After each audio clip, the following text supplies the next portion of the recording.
দাও খোদা দাও আমায় আবার ওমার দারাজ দিল, দাও খোদা দাও আমায় আবার ওমার দারাজ দিল, দাও আলীর মতো বীর সেনানী, আলীর মতো বীর সেনানী জাগাতে নিখিল,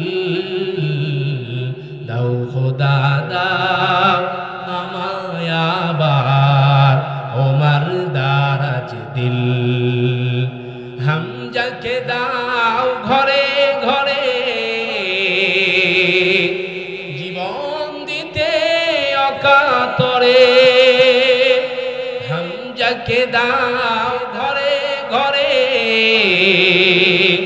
জীবন দিতে অকাতরে, আমার কাবা ভাঙতে এলে, আমার কাবা ভাঙতে এলে পাঠাওয়া বাবিল, দাও খোদা দাও আমায় আবার ওমর দারাজ দিল, দাও খোদা দাও আমায় আবার ওমর দারাজ দিল। বলি আমিন। আসসালামু আলাইকুম ওয়া রাহমাতুল্লাহি তাআলা ওয়া বারাকাতুহু। এই মুহূর্তে আমি জানতে চাচ্ছিলাম, প্রিয় লালমনিরহাটবাসী, আপনারা কেমন আছেন? একটি জবানও বন্ধ রাখবেন না, নিজ নিজ জায়গা থেকে উত্তর দিবেন, আপনারা কেমন আছেন? ভালো রাখার মালিক কে? এখানে নিয়ে এসেছেন কে? এখান থেকে নিয়ে যাবেন কে? কেউ যেটা পারে না সেটা পারেন কে? কেউ যেটা জানে না সেটাও জানেন কে? প্রশংসা করব কার? প্রশংসা করলে নিয়ামত যিনি বাড়াইয়া দিবেন তিনি কে? কেউ যেটা জানে না সেটাও জানেন কে? প্রত্যেকটা মুহূর্তে আমরা কার নাম নিব? সবাই বলেন, কার নাম নিব? খাওয়ার সময়, পড়ার সময়, ঘুমানোর সময়, ঘুম থেকে ওঠার সময়, কাজ কামে যাওয়ার সময়, কাজ কাম থেকে ফেরার সময়, সুদ খাওয়ার সময়। আলহামদুলিল্লাহ, আলহামদুলিল্লাহ, আলহামদুলিল্লাহ। আপনারা কেহ জবান বন্ধ রাখবেন না ইনশাল্লাহ, কারণ এখানে যত বড়ই বক্তা আসুক, যদি শ্রোতারা অ্যাক্টিভ না হয়, আপনারা যদি ঠিক বেঠিক সুবহানাল্লাহ আলহামদুলিল্লাহ না বলেন, তাহলে আমি আপনাদেরকে কি বলতে চাচ্ছি, আমি আপনাদেরকে বুঝাইতে পারলাম নাকি পারলাম না, নাকি আপনারা বুঝলেন না, এটা আপনারা হা না ঠিক বেঠিক সুবহানাল্লাহ আলহামদুলিল্লাহর মাধ্যমে বোঝা যাবে। কথা বলেন ঠিক কিনা? তো শেষ পর্যন্ত থেকে আমাকে সাহায্য সহযোগিতা করবেন না কারা কারা? দু হাত তোলেন। আচ্ছা, আলহামদুলিল্লাহ। তাহলে শেষ পর্যন্ত আমাকে থেকে সাহায্য করবেন কারা কারা? দু হাত তুলে আল্লাহরে দেখাইয়া দেয়। আল্লাহ পাক আমাদের হাতকে কবুল করেন, জয় বলেন আমিন। হাত নামান। তো এই মুহূর্তে আমি আবারও জানতে চাচ্ছিলাম, আজকের এই মাহফিলে আসতে পেরে আপনারা খুশি না বেজার? সবাই বলেন, খুশি না বেজার? এই খুশি হওয়ার কথা বলেছেন যিনি, তিনি কে? আল্লাহ রাব্বুল ইজ্জাত ওয়াল জালাল বলেন, কুল বিফাদলিল্লাহি ওয়া বিরহমাতিহি ফাবিযালিকা ফালইফরাহু হুয়া খায়রুম মিম্মা ইয়াজমাউন। আল্লাহ রাব্বুল আলামিন বলেন, নবী হে, আপনি তাদেরকে জানায়া দেন তারা যেন এই দুটি বিষয়ের উপরে আনন্দিত হয় এবং আনন্দিত থাকে। কোন দুটি বিষয়? নাম্বার 1, আল্লাহ রাব্বুল ইজ্জাত ওয়াল জালাল আমাদেরকে কোরআনুল কারীমের মতন আযীম একখানা কিতাব দান করেছেন, বলেন সুবহানাল্লাহ। নাম্বার 2, আল্লাহ রাব্বুল আলামিন আমাকে আপনাকে ইসলামের সুশীতল ছায়াতলে কবুল করেছেন, বলেন সুবহানাল্লাহ। তো আজকের মাহফিলে আসতে পেরে যদি হয়ে থাকেন খুশি, মুখে নিয়ে হাসি, উঁচু করে কাল্লা, হৃদয়ের সবটুকু শক্তি উজাড় করে প্রাণ খুলে পড়ছি আলহামদুলিল্লাহ। রব্বানা লাকাল হামদ হামদান কাসীরান তাইয়িবান মুবারাকান ফীহি ইয়া রাব্বি লাকাল হামদু কামা ইয়ানবাগি লিজালালি ওয়াজহিকা ওয়া আযীমি সুলতানি। আলহামদুলিল্লাহ, আমরা আল্লাহ তাআলার প্রশংসা করেছি তার শেখানো ভাষা দিয়ে। বিশ্বনবী নবিয়ুনা হাবিবুনা খলিলুনা মুরশিদুনা কুদওয়াতুনা রফিকুনা সাইয়্যিদুনা জনাবে মুহাম্মদুর রাসূলুল্লাহ সাল্লাল্লাহু আলাইহি ওয়াসাল্লামের প্রশংসা করেছি তার শেখানো ভাষা দিয়ে। ইজ্জাত ওয়াল জালাল যদি আমাদেরকে আজকের এই জান্নাতি বাগানের একটি ফুটন্ত গোলাপ ফুল হওয়ার তৌফিক, এনায়েত, সুযোগ, শক্তি না দিতেন, আমরা কেউ আসতে পারতাম? মুসলমান সবাই কথা বলেন, আসতে পারতাম? আলহামদুলিল্লাহ।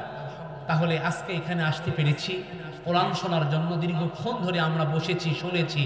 এটা কেবলমাত্র শুধুমাত্র আল্লাহ তাআলার দয়া, ভালোবাসা। কথা বলেন, কথা ঠিক কিনা? আল্লাহ পাক আমাকে আপনাকে তৌফিক দিয়েছেন, এনায়েত করেছেন, শক্তি দিয়েছেন, আমার আপনার বিবেকের মধ্যে নাড়া দিয়েছেন। বান্দা, শাবান মাস চলছে, জীবনে যা করেছো, ভুল করেছো, অন্যায় করেছো, অন্তত আজকের ঐতিহাসিক তাফসীর মাহফিলের এক কর্নারে বসে যদি ব্যথিত অন্তর নিয়ে আমি আল্লাহর কাছে ক্ষমার মতো ক্ষমা চাইতে পারো, আমি আল্লাহ রাব্বুল আলামিন তোমাদের জিন্দেগীর তামাম গুনাহগুলো মাফ করে দিব। বলেন সুবহানাল্লাহ। তাহলে আল্লাহ পাক আমাকে আপনাকে ইহসান করেছেন, ভালোবেসেছেন বিধায় আমরা এখানে আসতে পেরেছি। কথা বলেন, কথা ঠিক কিনা? আমার প্রিয় ভাইয়েরা, তো ভূমিকা দিব না, সরাসরি আমরা মূল আলোচনার দিকে যাব। আমরা এমন সময় কোরআন কারীমের আলোচনা শুনতে বসেছি যে সময় এই 24-এর স্বাধীনতার পরেও ডান দিকে তাকাইলে এখনো মুসলমান মাইর খায়, বামে তাকাইলে মুসলমান মাইর খায়, সামনে তাকাইলে মুসলমানরা লাঞ্ছিত, বঞ্চিত, পিছনে তাকাইলে মুসলমানরা পদে পদে নির্যাতিত, নিপীড়িত। কথা বলেন, কথা ঠিক কিনা? মুসলমানদের এই লাঞ্ছিত, বঞ্চিত হওয়ার যতগুলো কারণ রয়েছে, তন্মধ্যে উল্লেখযোগ্য কয়েকটা কারণ হলো, নাম্বার 1, মুসলমানদের মধ্যে এখনো ভ্রাতৃত্বের বন্ধন অটুট বা ফিরে আসে নাই। কথা বলেন, কথা ঠিক কিনা? মুসলমানদের মধ্যে আছে কি শুধু ঠেলাঠেলি আর কিলাকিলি। একটা বিষয় যদি একটু মন মালিন্য হয়ে যায়, শৈশবকালে হয়েছে, মৃত্যু অবধি তার সঙ্গে কোনো কথা নাই, কোনো বার্তা নাই। কথা বলেন, কথা ঠিক কিনা? এমনকি তার ছায়া দেখলেও গালিগালাজ পারি, এমন মুসলমান, এমন লোক আমাদের লালমনিরহাটে আছে না নাই? আসতে বলবেন না, আছে না নাই? আমার প্রিয় ভাইয়েরা, আজ বর্তমান এই পৃথিবীর 1/3 মানুষ মুসলমান। ইতিপূর্বে এত সংখ্যক মুসলমান পৃথিবীতে ছিল, তারপরেও মুসলমান মাথা উঁচু করে দাঁড়াতে পারছে না। বর্তমান মুসলমানের হাতে যত সম্পদ এসেছে, ইতিপূর্বে এত সম্পদ কখনো মুসলমানের হাতে ছিল না, তারপরেও মুসলমান মাথা উঁচু করে দাঁড়াতে পারছে না। তার কারণ হলো মুসলমানদের মধ্যে ভ্রাতৃত্বের বন্ধন অটুট নেই। কথা বলেন, কথা ঠিক কিনা? নাম্বার 2, মুসলমান আমাদের এই সম্পর্ক, আজকের এই মাদ্রাসার উন্নতি কল্পে আজকের এই মাহফিল, এই মাদ্রাসাতে ছোট্ট ছোট্ট তলবে আলেমরা কোরআন নিয়ে পড়াশোনা করছে। তামাম দুনিয়া যখন, পৃথিবী যখন নিস্তব্ধ, এই মাদ্রাসার ছোট্ট ছোট্ট বাচ্চারা গভীর রাত্রে তাহাজ্জুদের সময় ঠান্ডা পানি দিয়ে ওযু বানায়া, যখন পুরা দুনিয়া নিস্তব্ধ, এই গ্রাম, এই মহল্লা, এই পুরা লালমনিরহাট একেবারে নিস্তব্ধ, তখন এই ছোট্ট ছোট্ট মাসুম বাচ্চারা, বেগুনা বাচ্চারা ঠান্ডা পানি দিয়া ওযু বানায়া তাহাজ্জুদের নামাজ পড়া এই কোরআনটা হাতে নেওয়ার পূর্বে এই পুরা জাতির জন্য দোয়া করে। কথা বলেন, কথা ঠিক কিনা? তারা এই কোরআনটা পড়া শুরু করে দেন। আজকে আমাদের হাফেজ কোরআনদেরকে পাগড়ি প্রদান করা হইল। আমার প্রিয় ভাইয়েরা, তাহলে 2 নম্বর হচ্ছে এই কোরআনের সঙ্গে আমাদের সুসম্পর্ক করার দরকার আছে না নাই? এই কোরআনের সঙ্গে সম্পর্ক কখন আমরা গড়ি? কোন সময় গড়ি? যখন আমার বাপ মারা যায়, যখন আমার মা মারা যায়, তখন এই মাদ্রাসা থেকে কয়েকটা তলবে এলিমদেরকে বাড়িতে নিয়ে যায়, নিয়ে গিয়ে মরা বাপের চতুর্পাশে বৈশা সুন্দর করে কোরআন খতমের মাধ্যমে মরা বাপকে, মরা মাকে একেবারে জান্নাতে পাঠানোর ব্যবস্থা করতে চাই। কথা বলেন, কথা ঠিক কিনা? আমার প্রিয় ভাইয়েরা, খোদার কসম করে বলছি, আল্লাহর কসম করে বলছি, কোরআন হাতে নিয়ে বলছি, আল্লাহ রাব্বুল আলামিন কোন মৃত মানুষের জন্য এই কোরআনকে নাজিল করে। নাম্বার 3, মুসলমান আমরা বিশ্বনবী মুহাম্মদ আরবি সাল্লাল্লাহু আলাইহি ওয়াসাল্লামের আদর্শের সাথে, রাসূলের সুন্নাহর সাথে আমাদের কোনো সুসম্পর্ক, যার কারণে কোনো সম্পর্ক না থাকার কারণে আজ আমরা পদে পদে লাঞ্ছিত, কোন মানুষ আমরা শান্তির মধ্যে নাই, প্রত্যেকটা মানুষ আমরা টেনশনের মধ্যে আছি। অথচ আল্লাহ রাব্বুল আলামিন এই কোরআন আমাকে আপনাকে দান করেছেন সমস্ত টেনশন, হতাশা, সমাজের মধ্যে যত রকম দুর্নীতি, কলহ, জিনা, ব্যভিচার, সুদ, ঘুষ সব কিছু মুক্তি করবে কেবলমাত্র শুধুমাত্র একখানা কিতাব, যার নাম, সবাই বলেন, যার নাম কোরআন। আমার প্রিয় ভাইরা, এই কোরআনের সঙ্গে সুসম্পর্ক না থাকার কারণে কোন মানুষ আমরা শান্তির মধ্যে নাই। কেউ খাবার জোগাতে কাজের সন্ধানে দৌড়াচ্ছে, আবার কেউ অতিরিক্ত খেয়ে খাবার হজমের জন্য দৌড়াচ্ছে। গভীর রাতে কারো পাজের গাড়ি থামছে নিষিদ্ধ পল্লীতে, ঘরে অপেক্ষারত স্ত্রী দীর্ঘ শ্বাস ফেলছে। কেউ ভাঙা ঘরে থেকেও স্ত্রীকে নিয়ে অবিরত সুখের স্বপ্ন বুনছে। কেউ মনে মনে ভাবছে এই তো আর মাত্র কয়েকটা দিন, ডিভোর্স পেপারে সাইন করলেই মুক্তি। কেউ একটা সম্পর্ক টিকিয়ে রাখার জন্য যুদ্ধ করে চলছে। কেউ সন্তান ডাস্টবিনে ফেলে দায়মুক্ত হতে চেয়েছে। কেউ একটা সন্তানের জন্য সারাটা জীবন হাহাকার করছে, সন্তান হচ্ছে না। কেউ লাখ টাকার ডাইনিং টেবিলে বসেও তৃপ্তি সহকারে ভাত খেতে পারছে না। কেউ পেঁয়াজ, কাঁচামরিচ কচলিয়ে গোগ্রাসে ভাত গিলছে।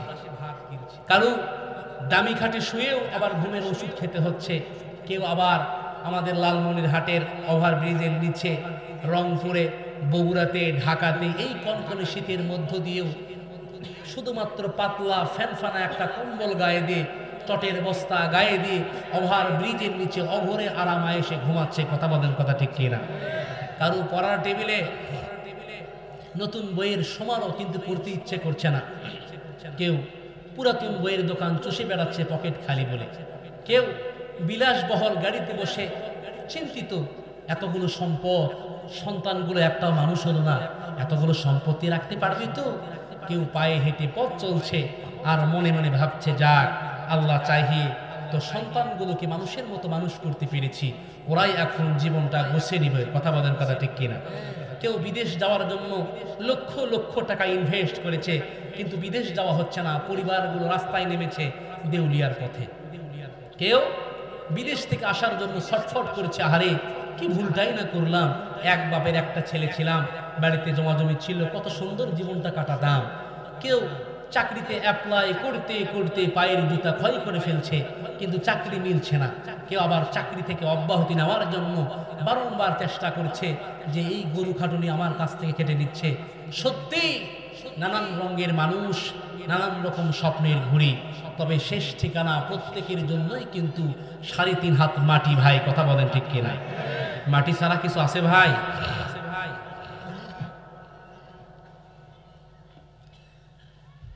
আল্লাহ রাব্বুল আলামিন বলেন, বান্দা যখন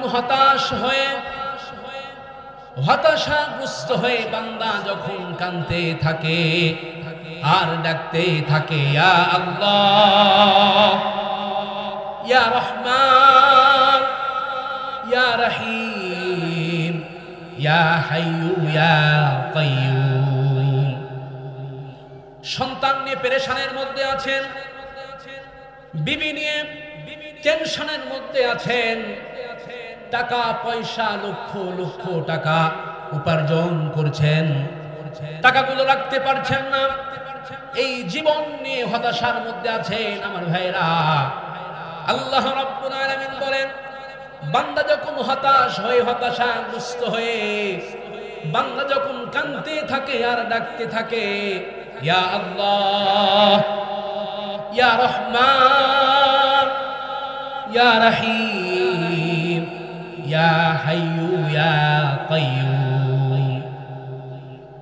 ঘরের সবাই যখন ঘুমানো, তখন আপনি উঠুন, একাকী রুমের মধ্যে ঘুম থেকে উঠে আজকের এই মাহফিলে এসেছেন, মাহফিল থেকে যখনই বাড়িতে যাবেন, আমার ভাইরা, ঠান্ডা পানি দিয়া ওযু বানায়া 2 রাকাত তাহাজ্জুদের নামাজ আদায় করে যদি চোখের পানি ছেড়ে দিয়ে মনের গহীন কন্দর থেকে টেনশনের মধ্যে আছেন, পেরেশানের মধ্যে আছেন, যদি আমার ভাইরা আল্লাহকে মধুর সুরে একটাবার আল্লাহ বলে ডাক দেন, আমার ভাইরা, বিশ্বকবি কবি সম্রাট আল্লামা ইকবাল রহমতুল্লাহি আলাইহি বলেছেন, दिल से जो बातें निकलती है,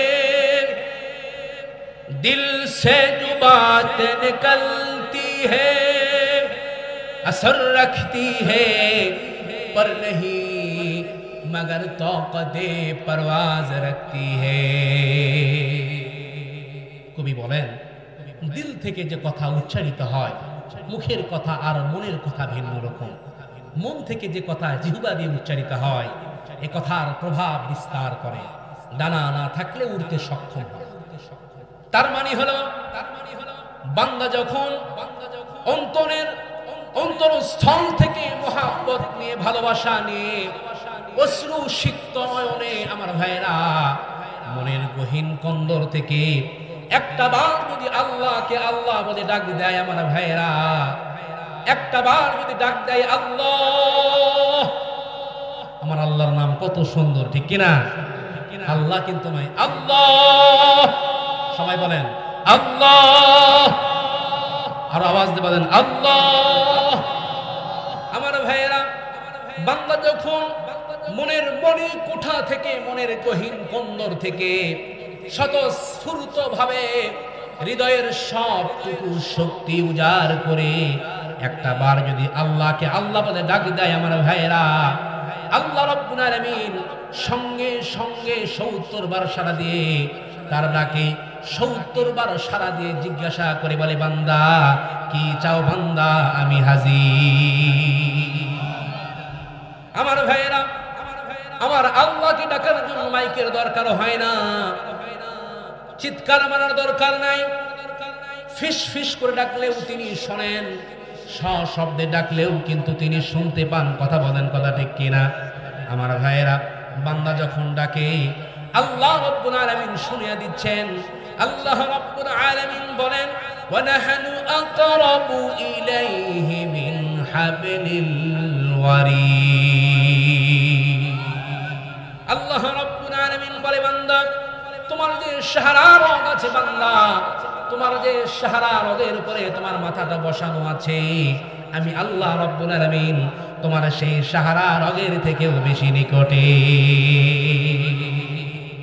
এই জন্য আমার ভাইয়েরা কোন বান্দা যখন ব্যথিত অন্তর নিয়ে, অশ্রু সিক্ত নয়নে আমার ভাইয়েরা, আপনি অসুস্থতার মধ্যে আছেন, হাসপাতালের বেডে আপনি 7 দিন ধরে পড়ে আছেন, দুনিয়ার কোন মানুষ আপনার ডাক শুনছে না, দুনিয়ার কোন মানুষকে আপনি বারবার ডাকছেন, কোন মানুষ শুনেও না শোনার ভান করছে। কথা বলেন, কথা ঠিক কিনা?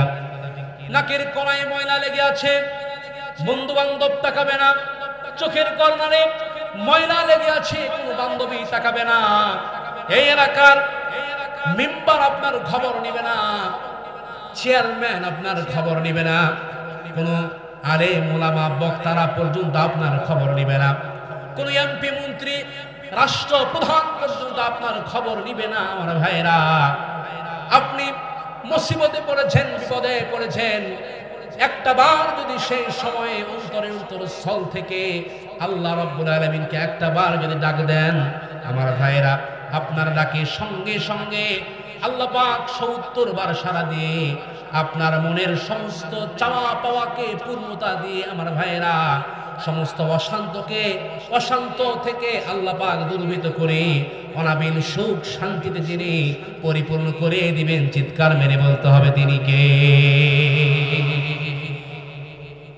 এই জন্য আমার ভাইয়েরা সমস্ত টেনশন, হতাশা সব কিছু থেকে আল্লাহ রাব্বুল আলামিন আমাদেরকে মুক্ত করবেন যদি আমরা আমাদের সম্পর্ক যদি এই কোরআনের সঙ্গে থাকে। কথা বলেন, কথা ঠিক কিনা?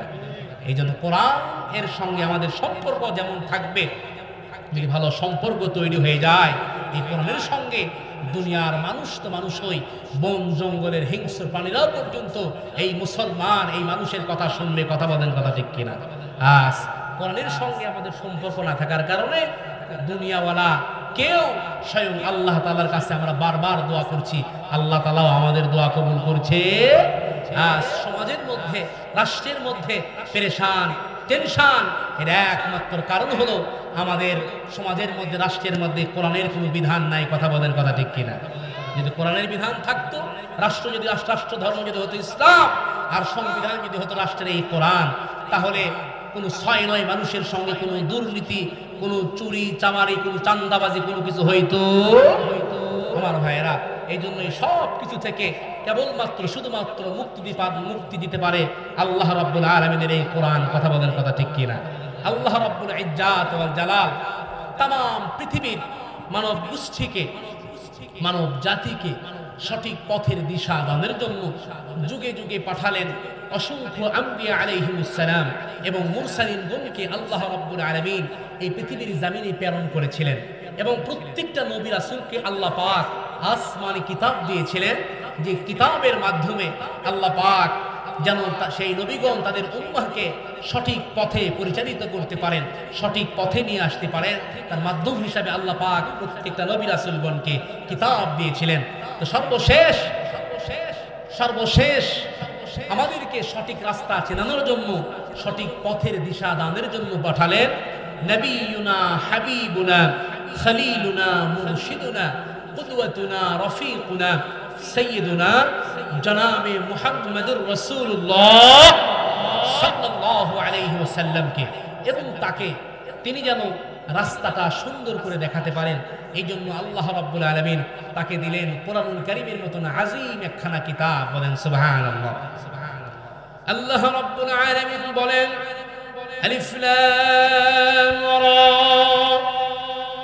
কিতাবুন আনজালনাহু ইলাইকা লিতুখরিজান নাসা মিনাজ যুলুমাতি ইলান নূর। আল্লাহ রাব্বুল আলামিন বলেন, আলিফ লাম রা, তাহা ইয়াসিন, আলিফ লাম মিম, এগুলোকে বলা হয় হুরুফে মুকাত্তাআত, বিচ্ছিন্ন হরফ সমূহ। ওয়াল্লাহু আ'লামু বিমুরাদি, এর অর্থ এবং উদ্দেশ্য সম্পর্কে আল্লাহ তাআলাই ভালো জানেন। এরপরে রব বলছেন, কিতাবুন আনজালনাহু ইলাইকা লিতুখরিজান নাসা মিনাজ যুলুমাতি ইলান নূর। আল্লাহ পাক বলছেন, নবী হে, এই নেন কিতাব, এটি এমন একটি কিতাব, এমন একটি মহাগ্রন্থ, এমন একটি কিতাব আপনার উপরে রিভিল করলাম, নাজিল করলাম। আমার ভাইয়েরা, আপনি এই কিতাবের সাহায্যে তাম বিশ্বের অন্ধকারাচ্ছন্ন মানুষগুলোকে আপনি একটা একটা করে বের করে করে একমাত্র আলোর রাস্তা, জান্নাতের রাস্তা, আপনি যেন সিরাতুল মুস্তাকিমের রাস্তা দেখাতে পারে। তাহলে তাম অন্ধকার থেকে আলো দেখাতে পারেন কেবলমাত্র শুধুমাত্র একখানা কিতাব, যার নাম আল কোরআন। আমার ভাইয়েরা, এই কিতাব যেই যুগে নাজিল হয়, সেই যুগটাকে আরবিতে বলা হয় আইয়ামে জাহিলিয়া। বাংলায় যাকে আমরা অজ্ঞতার যুগ হিসেবে চিনি, সেই যুগের মানুষের ব্যক্তি, পরিবার, সমাজ, রাষ্ট্রীয় জীবনে কোথাও শান্তির লেশমাত্র ছিল? মূর্খতা, জাহালাত, কুসংস্কার, অজ্ঞতা কোন পর্যায়ে পৌঁছলে পরে ব্যক্তি নিজ স্ত্রীকে পুত্র সন্তান ধারণের জন্য পর পুরুষের কাছে দিয়ে আসতে পারে? চিন্তা করা যায়? মাথায় ধরে? জাহালাত, কুসংস্কার, অজ্ঞতা কোন পর্যায়ে পৌঁছলে পরে ব্যক্তি নিজ জন্ম দেওয়া নিজের কলিজার টুকরা সন্তানকে জীবন্ত প্রথিত করতে পারে? ভাবা যায়? কতটা নির্লজ্জ বেহায়াপনা ছিল সেই যুগে। আল্লাহ রাব্বুল আলামিন এই কোরআনে কারীম নাযিল করে আল্লাহ পাক বলছেন, আমার ভাইরা, আল্লাহ রাব্বুল আলামিন বলেন, লিতুখরিজান নাসি মিনাজ যুলুমাতি ইলান নূর। আল্লাহ পাক বলছেন, নবী হে, এই কোরআনটা আমি আল্লাহ পাক এই জন্য আপনার উপরে নাযিল করেছি, রিভিল করেছি। আপনি এই কিতাবের সাহায্যে, কোরআনের সাহায্যে একটা একটা করে মানুষদেরকে অন্ধকার থেকে বের করে করে একমাত্র আলোর রাস্তা, জান্নাতের রাস্তা, আপনি যেন সিরাতুল মুস্তাকিমের রাস্তা দেখাতে পারে। আমার ভাইয়েরা, আল্লাহ রাব্বুল আলামিন তো এই কোরআনে কারীম নাযিলের পূর্বেও বিশ্ব নবী মুহাম্মদুর রাসূলুল্লাহ সাল্লাল্লাহু আলাইহি ওয়াসাল্লাম। আমার ভাইয়েরা, আমি যতবার আল্লাহ রাসূলের নাম নিব আপনারা সঙ্গে সঙ্গে সাল্লাল্লাহু আলাইহি ওয়াসাল্লাম এটা উচ্চারণ করবেন। কারণ কি লাভ শুনুন, লাভটা কি? আল্লাহর হাবিব বলেছেন, মান সাল্লা আলাইয়া, যদি কোনো ব্যক্তি একটা বার আমি নবীর উপরে প্রাণ খুলে মুহাব্বতের সাথে যদি দরুদ পাঠ করে, আল্লাহ রাব্বুল আলামিন সঙ্গে সঙ্গে তার আমলনামায় 10টি নেকি লিখে দিবে।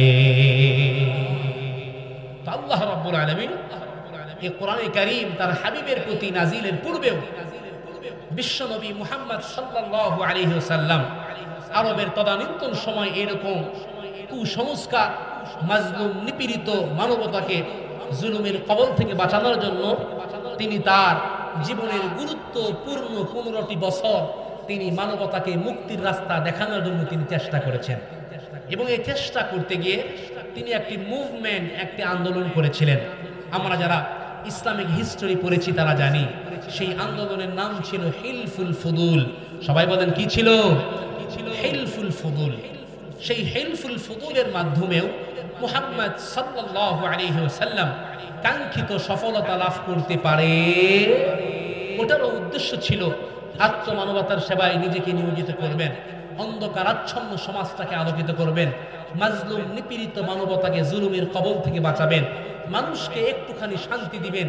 এই জন্য তিনি চেষ্টা করেছেন 15 বছর। সবাই বলেন কত বছর?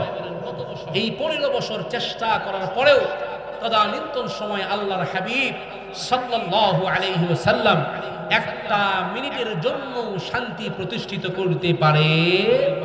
কেন পারলেন না? কারণটা কি? আল্লাহ রাব্বুল আলামিন জানাইয়া দিলেন, নবী আমার, কেন আপনি শান্তি প্রতিষ্ঠিত করতে পারেন নাই তা কি আপনি জানেন? কারণ ছিল মা কুনতা তাদরি মাল কিতাব ওয়ালাল ঈমান। কারণ ছিল এতদিন পর্যন্ত আপনি জানতেন না কিতাব কি জিনিস, সংবিধান কি জিনিস, গাইডলাইন কি জিনিস, এইটা আপনার কাছে ছিল না। আর ওয়ালাল ঈমান, ঈমানের ট্রেনিংও আপনার কাছে ছিল না। যার কারণে আপনি মন প্রসূত নিজের মন গড়া রীতিনীতি আর আদর্শ দিয়ে মানব জাতিকে শান্তির রাস্তা দেখাতে পারেন নাই। নবী হ্যাঁ নেন কিতাব। আল্লাহ রাব্বুল আলামিন বলেন, আলিফ লাম রা, কিতাবুন আনজালনাহু ইলাইকা লিতুখরিজান নাসা মিনাজ যুলুমাতি ইলান নূর।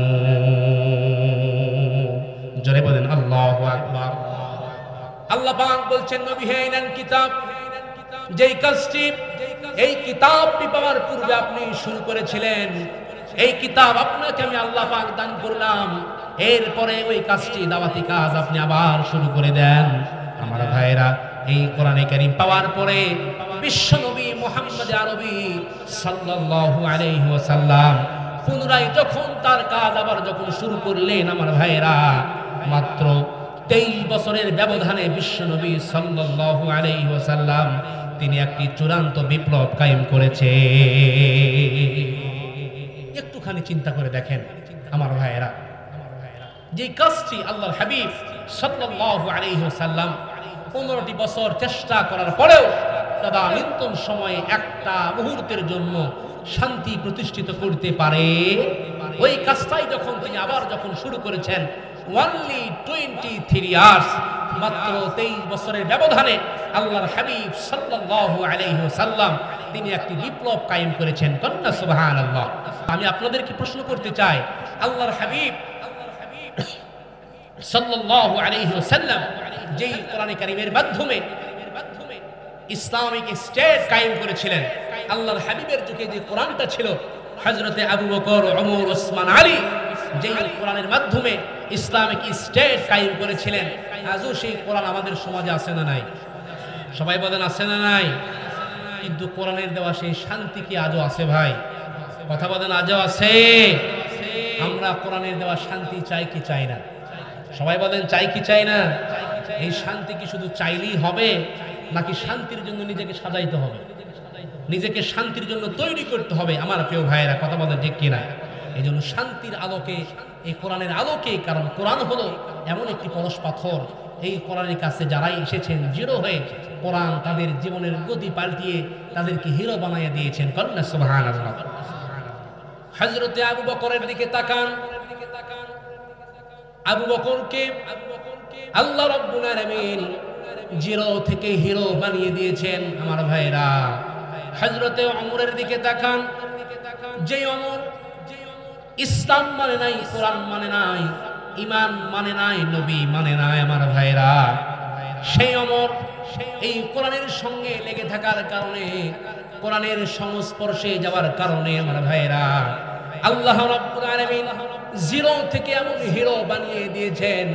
ওমর যদি কোন রাস্তা দিয়ে চলাচল করে, আমার ভাইরা, সেই রাস্তা দিয়ে 40 দিন পর্যন্ত শয়তান চলাচল করতেও বড্ড ভয় পায়। সেই ওমরকে আল্লাহ পাক কতটা মর্যাদা দান করলেন। বিশ্বনবী মুহাম্মদ আরবি সাল্লাল্লাহু আলাইহি ওয়াসাল্লাম, আমার ভাইরা, আল্লাহর হাবিব বলেছেন, আমার পরে আল্লাহ রাব্বুল আলামিন যদি কাউকে নতুন করে নবুয়ত দান করতেন, তাহলে ওমরকে আল্লাহ পাক নবুয়ত দান করতেন। বলেন না সুবহানাল্লাহ। কোরআনের সঙ্গে লেগে থাকার কারণে, এই কোরআনের রাষ্ট্র পরিচালনা করার কারণে হযরতে ওমরকে আল্লাহ রাব্বুল আলামিন অর্ধ পৃথিবীর পরিচালনার দায়িত্ব আল্লাহ পাক দান করেছিলেন। কোরআন নিয়ে এমন সুন্দর রাষ্ট্র গঠন করেছিলেন হযরতে ওমর।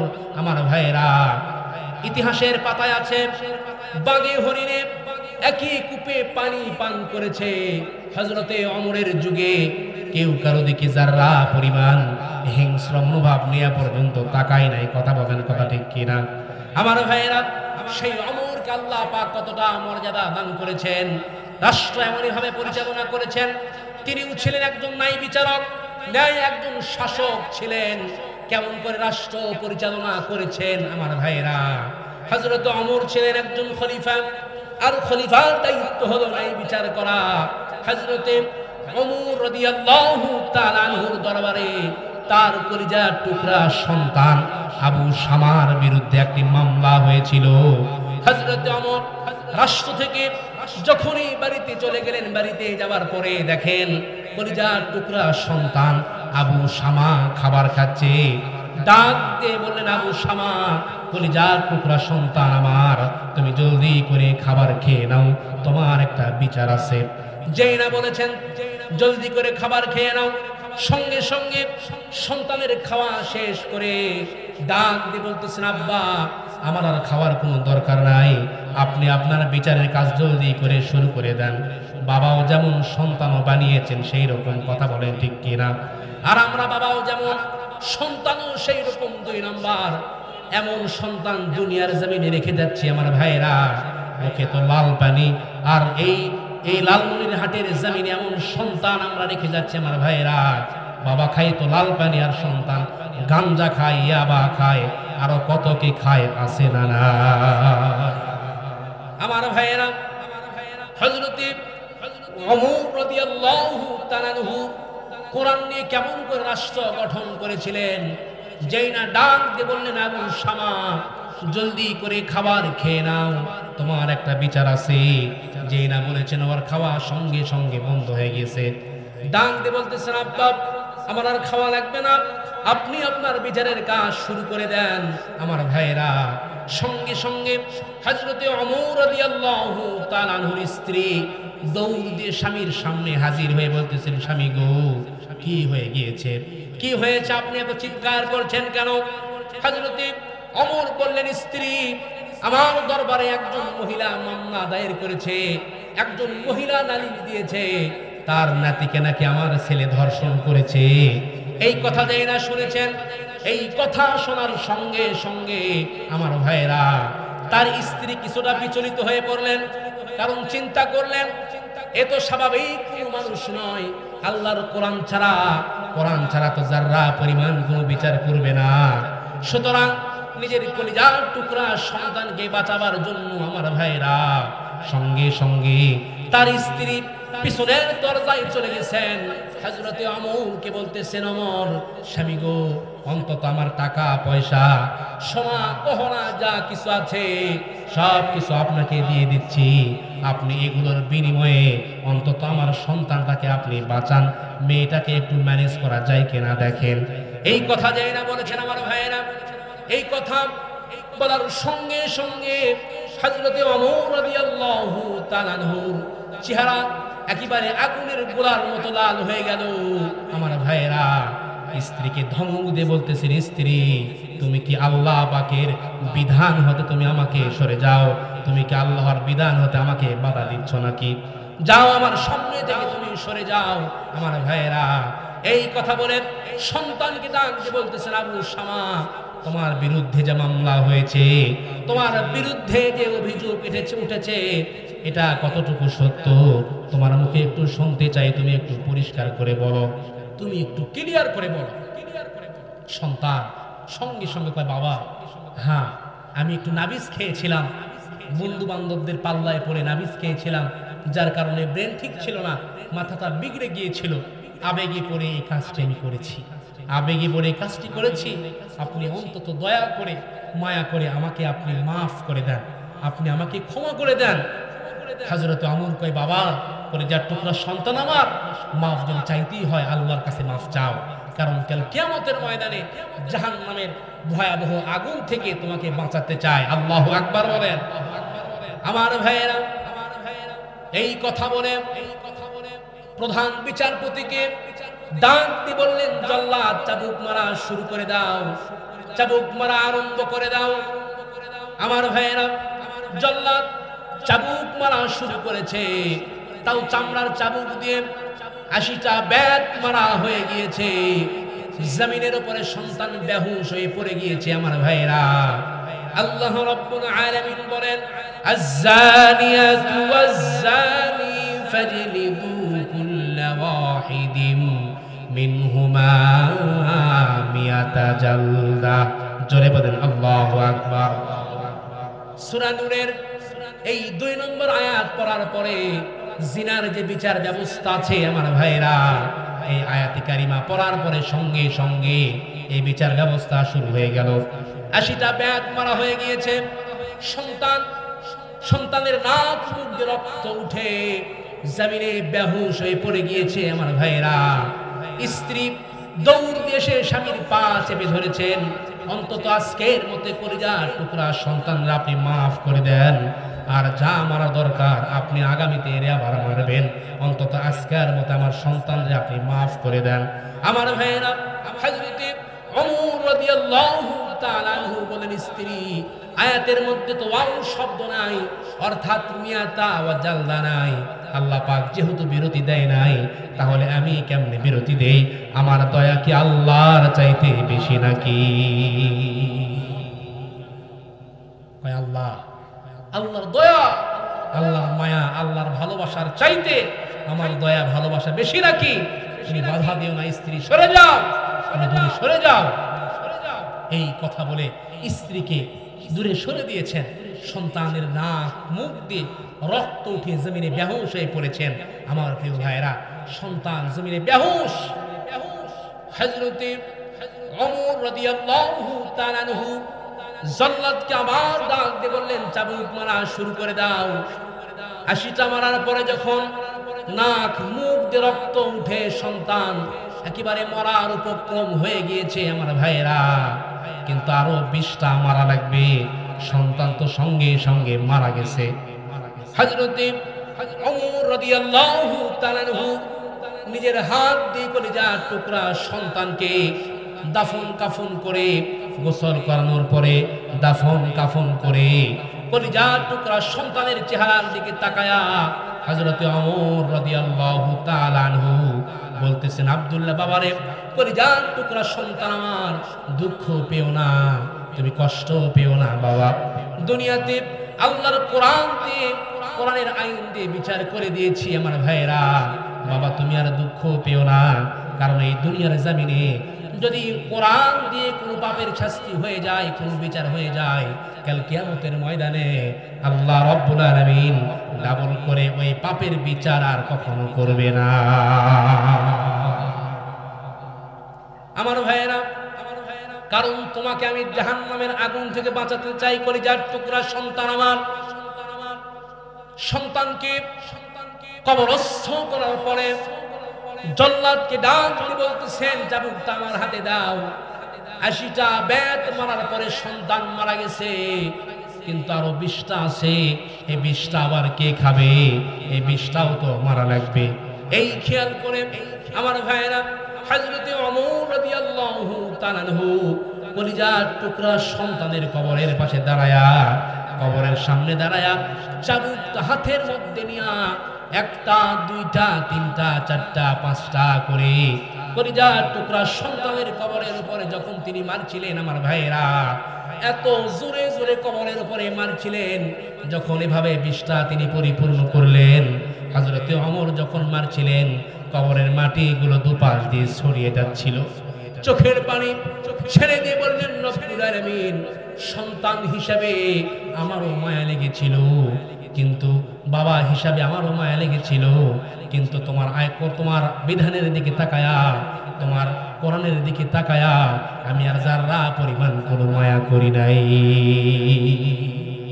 দুনিয়াতে সূরা নূরের এই 2 নম্বর আয়াত দিয়ে আমি বিচার করে দিলাম, অন্তত কাল কিয়ামতের ময়দানে এই সূরা নূরের 2 নম্বর আয়াত যেন আমি ওমরের বিরুদ্ধে না যাই। আল্লাহু আকবার বলেন। আমার ভাইরা, হযরতে ওমর রাদিয়াল্লাহু তাআলা আনহু কেমন রাষ্ট্র পরিচালনা করেছিলেন, কেমন রাষ্ট্র শাসন করেছিলেন। ওমরের মতো নেতার দরকার আছে না নাই? দাও খোদা দাও আমায় আবার ওমর দারাজ দিল, দাও খোদা দাও আমায় আবার ওমর দারাজ দিল, দাও আলীর মতো বীর সেনানী, আলীর মতো বীর সেনানী জাগাতে নিখিল, দাও খোদা দাও আমায় আবার ওমর দারাজ দিল, হামজাকে দাও ঘরে ঘরে জীবন দিতে অকাতরে, হামজাকে দাও ঘরে ঘরে জীবন দিতে অকাতরে, আমার কাবা ভাঙতে এলে, আমার কাবা ভাঙতে এলে পাঠাওয়া বাবিল, দাও খোদা দাও আমায় আবার ওমর দারাজ দিল, দাও খোদা দাও আমায় আবার ওমর দারাজ দিল। পড়ি আমিন। আমার ভাইরা, এই দীর্ঘ যদি কোরআনটা আমাদের রাষ্ট্রের সংবিধান যদি কোরআন হয়ে যায়, আজ এই দীর্ঘ ১৭টি বছর ধরে আমরা যেভাবে জুলুমের শিকার হয়েছি, মুসলমানরা যেভাবে পদে পদে লাঞ্ছিত বঞ্চিত হয়েছে, অসংখ্য আলেমদের চোখের পানি ঝরেছে।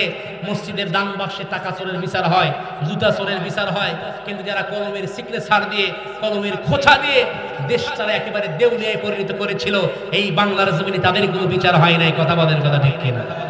এই জন্য আমরা বলতে চাই, আল্লাহ পাক কোনো জালেমকে ধরে না, ধরে না, ধরে না, কিন্তু ধরলে আল্লাহ পাক ছাড়ে না। আমার প্রিয় ভাইয়েরা, এই দুনিয়ার কোন জালেমকে আল্লাহ পাক এত সহজে ধরে না, ধরে না, ধরে না, কিন্তু যখন ধরেছেন তখন কিন্তু আর ছাড়ে। নমরুদের মতো জালেমকে, এত বড় জালেমকে আল্লাহ রাব্বুল আলামিন ধরেন নাই, ধরে না, ধরে নাই আমার ভাইরা, কিন্তু যখন পাকড়াও করেছেন আর ছাড়ে নাই।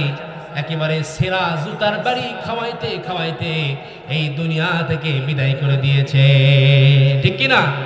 ফেরাউনের মতো শয়তানকে আল্লাহ পাক ধরে না। কত বড় শয়তান ছিল, কত বড় জালেম ছিল ফেরাউন। স্ত্রী আসিয়ার হাতের মধ্যে পেরেক লাগিয়েছিল, পায়ের মধ্যে পেরেক লাগিয়েছিল, মাথার মধ্যে শলাকা লাগিয়ে মাথার উপরে গরম তেল ঢেলে দিত। আমার ভাইরা, জীবন্ত ছোট্ট ছোট্ট বাচ্চাকে একেবারে ফুটন্ত তেলের মধ্যে দিয়ে জীবন্ত প্রাণে একেবারে হত্যা করে ফেলতে। কথা বলেন, কথা ঠিক কিনা? আমার ভাইরা, সেই শয়তানকে আল্লাহ পাক ধরে না, কিন্তু যখন পাকড়াও করেছেন, যখন ধরেছেন, আর আল্লাহ পাক ছাড়ে নাই। একেবারে নীল নদের পানির মধ্যে চুবায়া চুবায়া এই দুনিয়া থেকে বিদায় করে দিয়েছে। আমার দেশেও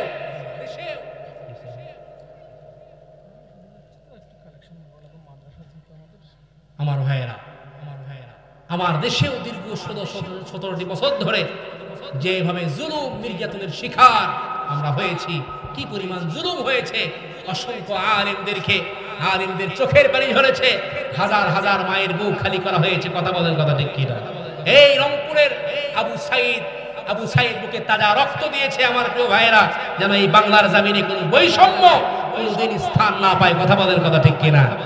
তো আমার প্রিয় ভাইয়েরা, যারা জালেম হয়, যারা জুলুম করে, এরা কখনোই যতই এই কোরআনের বিরুদ্ধে সংগ্রাম করুক, যতই কোরআনকে মিটিয়ে দেওয়ার চেষ্টা করুক এই দুনিয়ার জমিন থেকে, কিন্তু যারা পরিমাণ কোরআনকে মিটাইতে পারবে ভাই, যারা কোরআনকে মিটানোর চেষ্টা করেছে এই দুনিয়া থেকে, তারাই কিন্তু মিটিয়ে গিয়েছে। কথা বলেন, কথা ঠিক কিনা? আমার প্রিয় ভাইয়েরা, এই জন্য আসেন প্রত্যেকটা মুহূর্তে মুহূর্তে আল্লাহ রাব্বুল আলামিন যেহেতু আমাকে আপনাকে কোরআন দিয়েছেন, এই বাংলার জমিনে ওই সময় পর্যন্ত বৈষম্য থাকবে যেই সময় আমরা কোরআনের সংবিধান, কোরআনের রাষ্ট্র আমরা যতক্ষণ না প্রতিষ্ঠিত না করব, যতক্ষণ না কোরআন না মানব, যতক্ষণ না কোরআন নিয়ে আমরা জীবন পরিচালনা না করব, ততক্ষণ পর্যন্ত আমাদের মধ্যে এই বৈষম্য যারা পরিমাণ বিদায় নিবে। আমার প্রিয় ভাইয়েরা, আমরা ইনশাআল্লাহ সকলেই চাইতো এই কোরআনের রাষ্ট্র আমাদের বাংলাদেশে কায়েম হোক। দেখি সবাই একটু হাত তোলেন, কারা কারা চান একটু দেখি। আমি একটু, সবাই চাইতো ইনশাআল্লাহ যে আগামীতে কোরআনের রাষ্ট্র প্রতিষ্ঠিত হোক।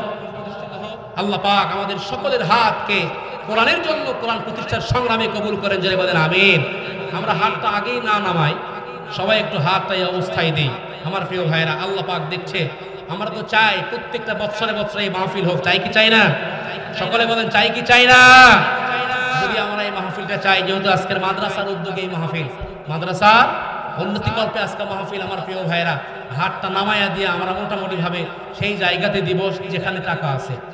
হাতটা নামায়া সেই জায়গাতে ঢুকাবো, আমরা কেউ উঠবো না ইনশাল্লাহ। সেই জায়গাতে আমরা ঢুকাই দিব যেখানে টাকা আছে। আমি মুসাফির মানুষ, সকলের জন্য দোয়া করে দেব, কোরআনের জন্য ইনশাল্লাহ। আপনার আগেই ওঠেন না, আলোচনা আরো কিছুক্ষণ হবে ইনশাল্লাহ। এই কোরআনের জন্য একজন উঠবেন না, কোরআনের আজমতে ইনশাল্লাহ। এই মাদ্রাসার হাফেজে কোরআনের জন্য, এই মাদ্রাসার বাচ্চারা যারা আজকে পাগড়ি পেয়েছে, আপনারা চান আপনাদের সন্তানকেও, যারা এখনো সন্তান, ছোট্ট ছোট সন্তান, আপনারা চান তো ইনশাল্লাহ আপনাদের সন্তান হাফেজে কোরআন হোক, আলেমে কোরআন হোক। কথা বলার কথা ঠিক কিনা? এই জন্য আমার প্রিয় ভাইয়েরা, আমরা আগেই কেউ উঠে যাব না, কেউ আগে উঠবো না ইনশাল্লাহ। বাচ্চারা যাচ্ছে আলহামদুলিল্লাহ, আপনারা কেউ উঠবেন না, আপনারা কেউ ওঠেন না, কোনো জুলুম নাই। এছাড়াও যদি কোরআনের আজমতে, আমার হাতে এই কোরআনের দাম মাত্র 500 টাকা করে দাম।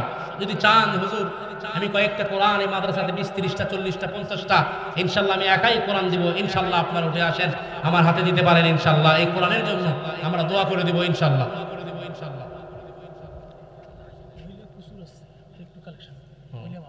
আমাদের মা বোনেরা যারা আছে সেখানে আমাদের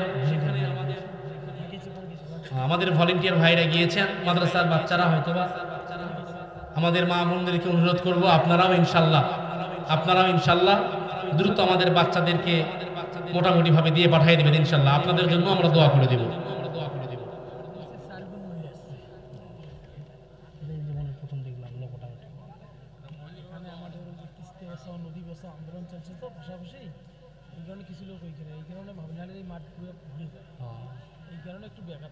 আসেন ভাই, আমরা আলহামদুলিল্লাহ। ভাই নাম কি জানো? গ্রাম্য প্রশাসন, এক ভাই 500 দিয়েছে, আর এক ভাই 500 দিয়েছে, তার ভাই মারা গেছে, তার জন্য দোয়া আছে। আপনাদের মাদ্রাসার দানের ওসিলা করে আলহামদুলিল্লাহ সারা বছরে এই মাদ্রাসাটা চলে। এতিম বাচ্চারা, অসহায় বাচ্চারা আছেন, এমনকি গরিব দুঃখী অসহায় বাচ্চাদেরকে ফ্রি ব্যবস্থা আছেন, লিল্লা বোর্ডিং আছেন। আপনারা আপনাদের হাতটাকে প্রশস্ত করবেন দানের জন্য ইনশাআল্লাহ। আপনারা সকলে আপনাদের বাচ্চাদেরকে এই মাদ্রাসায় দেওয়ার ফিকির করবেন। প্রত্যেকটা মুহূর্তে মুহূর্তে আপনারা সাহায্য সহযোগিতা করবেন। আপনাদের দানেই এই মাদ্রাসাটা চলে ইনশাআল্লাহ। আপনাদের দানটা বৃথা যাবে না। এই দুনিয়ার জমিনে 1 গুণ দান করলে দুনিয়াতে আল্লাহ পাক 10 গুণ বাড়াইয়া দেন। বলেন সুবহানাল্লাহ। এই দুনিয়াতে আমার ভাইয়েরা, আপনার হাতে যদি 10 কেজি ওজনের একটা পোটলা থাকে, আপনি কি 20 কেজি ওজনের পোটলা ধরতে পারবেন? কথা বলেন, পারবেন? ট্যাপের কল যদি বন্ধ থাকে, ট্যাপের কল যদি বন্ধ থাকে, পানি পড়বে ভাই? কথা বলেন, পানি পড়বে? পানি পড়ে না, কখনোই পানি পড়বে না। ট্যাপ যখন ছাড়বেন অটোমেটিকলি ভাবে উপর থেকে অটোমেটিকলি পানি পড়া শুরু হয়ে যাবে। আপনার আগে কি উঠে যাবেন না ইনশাআল্লাহ?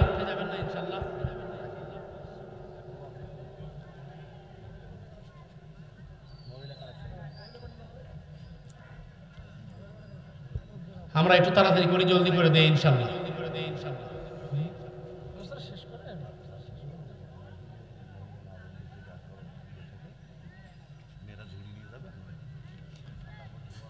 আলহামদুলিল্লাহ, আমাদের মা বোনেরা এখনো যারা আছি, মা বোনেরা এখনো যারা আছেন,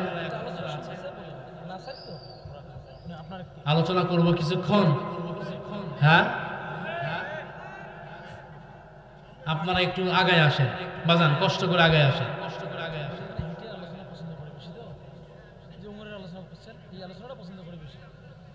এখন ভাই হিটের আলোচনা বলতে কি সময় দিতে হবে কিছু? জি জি জি, বুঝছি তো। আমি আলোচনা শুনবে না, বুঝতে পারলেন? আপনি তো আলোচনাটাই করছেন। মহিলা প্যানেলে একটা বাবলু নামে একটা ছেলে তো আছে, আপনি একটা একটু বাকি বলবেন, বাবলু মহিলা প্যানেলে আমার নামে দোয়া দিয়েছে। মহিলা প্যান্ডেল থেকে আমার এক আম্মাজান বাবলু নামে এক ব্যক্তির জন্য 1000 টাকা অত্র মাদ্রাসার জন্য দান করে দোয়া চেয়েছেন। আল্লাহ পাক আমার মায়ের মনের নেক আশা আকাঙ্ক্ষা কবুল করেন। জোরে আওয়াজ দিয়ে বলেন আমিন। আরো সকলে আওয়াজ দিয়ে বলেন আমিন। আমার ভাইয়েরা, যদি আপনারা আলোচনা শুনতে চান কিছুক্ষণ করবো ইনশাআল্লাহ। আর যদি বলেন যে না হুজুর দোয়া করে দেন, তাহলে দোয়া করে দেব। আপনাদের অনুগ্রহ করে বলছি, ফাঁকা জায়গাটা পূরণ করেন, আসেন, একটু সময় দেন আমাকে, একটুখানি সময় দেন, শেষ করে দেব। দোয়া নিয়ে বাড়িতে যান, দোয়া নিয়ে বাড়িতে যান। আলোচনা এটা এমনটা নয়, আমি তো শুরুতেই বলেছি, যত বড়ই বক্তা আসুক, আপনারা যখন উঠাউঠি করেন, এখানে যে আলোচনা আলোচকই বসুক, এখানে হুট করে সে একেবারে এমন কথা তার ভূমিকা ছাড়াই, আমি কোরআন ছাড়াই এদিক সেদিকে যেখানে আলোচনা করে এভাবে তাফসীর ধীর ভাই ধীরস্থির ভাবে, আপনাদের মনের খরাপটা আমি দিব, এই কথা শুরুতেই বলেছি। আপনারা এভাবে ভেঙে চলে যাচ্ছেন, এটার দ্বারা মাহফিল কমিটিরও মনটা খারাপ হয়ে যায়, আমাদেরও মনটা নষ্ট হয়ে যায়। এই জন্য আগায় আসেন, সবাই একটু আগায় আসেন, 2-4 মিনিট কথা বলবো ইনশাআল্লাহ। আমার প্রিয় ভাইয়েরা, আল্লাহ রাব্বুল আলামিনের এই কোরআন অনুযায়ী যদি আমাদের রাষ্ট্র পরিচালনা হয়, এই বাংলার জমিনে যাররা পরিমাণ কোনো বৈষম্য থাকবে, বৈষম্য থেকে আজ মুসলমান আমরা প্রত্যেকেই বৈষম্যের শিকার। কথা বলেন, কথা ঠিক কিনা?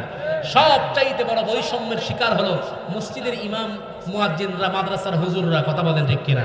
মসজিদের ইমাম সাহেবরা, মাদ্রাসার শিক্ষকরা, মুয়াজ্জিনরা সবচাইতে বৈষম্যের শিকার। এই জন্য আমরা চাইবো আগামীতে যেন কোরআনের রাষ্ট্র এই বাংলার জমিনে প্রতিষ্ঠিত হয়ে এই বৈষম্য যেন চিরতরে আমাদের বাংলার জমিন থেকে শুধু নয়, তাম দুনিয়া থেকে চিরতরে বিদায় নেয়। কথা বলেন, কথা ঠিক কিনা?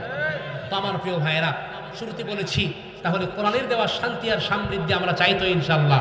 তাহলে এটা শুধু চাইলেই হবে না, এই কোরআনের জন্য নিজেকে সাজাতে হবে। কোরআনের জন্য কি করতে হবে? নিজেকে সাজাতে হবে। যদি কোরআনের জন্য নিজেকে সাজাইতে পারি, তাহলে আল্লাহ রাব্বুল আলামিন কোরআনের দেওয়া শান্তি আর সমৃদ্ধি, উন্নতি আর অগ্রগতি আমাদের মাঝে আবারও ফিরিয়ে দিবেন। বলেন সুবহানাল্লাহ। কারণটা কি? কারণ হলো কোরআন ছাড়া আমরা এই দুনিয়াতে যাররা পরিমাণ চলাচল করতে পারবো।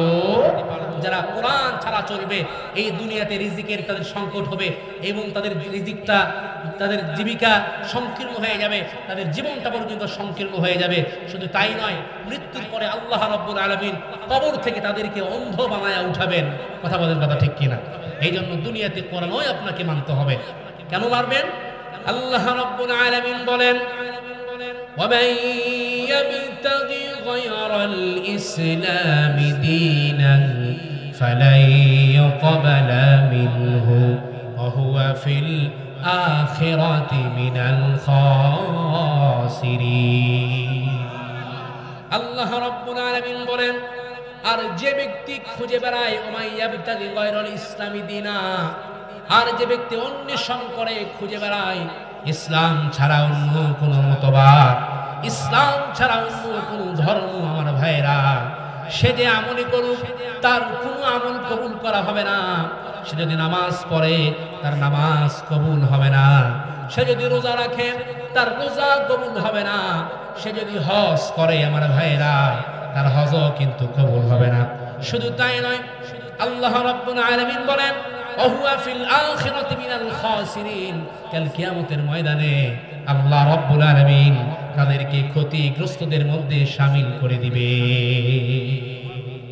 এজন্য কোরআন মানা ছাড়া ইসলাম ছাড়া আমাদের বিকল্প কোন রাস্তা এজন্য আমার ভাইয়েরা শুধু কোরআনের মাহফিলে আসবেন আর বসে বসে ঝিমাবেন কোরআনের কথা হবে আর উঠে উঠে চলে যাবেন তাই করলে হবে না আল্লাহ রাব্বুল আলামিন বলেন যারা নিজেদেরকে কোরআন ওয়ালা বলে দাবি করেন মুসলমান বলে দাবি করেন আল্লাহ রাব্বুল আলামিন বলেন আল্লাযীনা আতাইনাহুমুল কিতাবা ইয়াতলুনাহু হাক্কা তিলাওয়াতি জোরে বলেন আল্লাহু আকবার আল্লাহ রাব্বুল আলামিন বলেন আমি যাদেরকে কোরআন দিয়েছি যাদেরকে কিতাব দিয়েছি যারা নিজেদেরকে কোরআন ওয়ালা বলে দাবি করেন মুসলমান বলে দাবি করেন তাদের এই কোরআনে কারীমের প্রতি এক নম্বর দায়িত্ব হলো এই কোরআনে কারীমের যথাযথ হক আদায় করে এই কোরআনে কারীমের তেলাওয়াত তারা করবে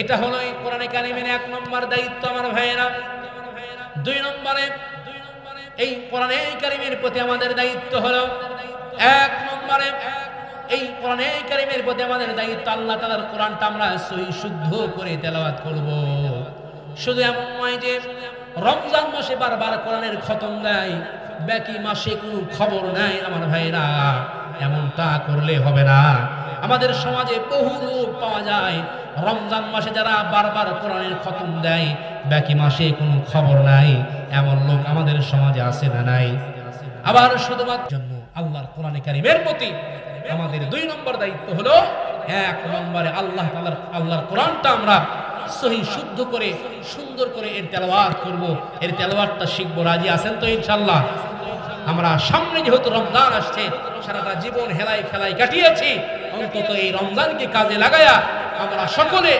এই কোরআনের ছাত্র হয়ে যাব ইনশাআল্লাহ বলেন সকলে হাত তোলেন ইনশাআল্লাহ আমরা কি নিয়ত করতে পারি না যে আগামী কাল থেকে আমরা সকলে এই কোরআনে কারীমের ছাত্র হয়ে যাব ইনশাআল্লাহ তাহলে দুই নম্বর এই কোরআনে কারীমের প্রতি দায়িত্ব হলো আল্লাহ তাআলার কোরআনটা আমাদেরকে বুঝতে হবে আমার ভাইয়েরা আজ মুসলমান আমরা মনে করি কোরআন বোঝা এটা আমাদের কাজ নয় কোরআন বোঝা এটা আমাদের কাজ নয় এটা মোল্লা মৌলবীদের কাজ হুজুরদের কাজ হুজুররা শিখলে হয়ে যাবে মাদ্রাসার বাচ্চারা শিখবে হুজুররা শিখবে আমরা শুধু গিয়ে গিয়ে শুনবো আমার প্রিয় ভাইয়েরা বিশ্বাস করেন এই কোরআনে কারীম শিক্ষা করা সকল মুসলমান নর নারীর উপরে ফরজা আইন যিনি করেছেন তিনি কে কোরআনে কারীমের মাহির হাফেজ হওয়া অভিজ্ঞ আলেম হওয়া মুফাসসিরে কোরআন হওয়া মুফাক্কিরে ইসলাম হওয়া এটা সকলের উপর জরুরি নয় এটা কিছু মানুষ হলে পরে হয়ে যাবে কিন্তু কোরআন বোঝাটা বিশ্বনবী মুহাম্মদ আরবি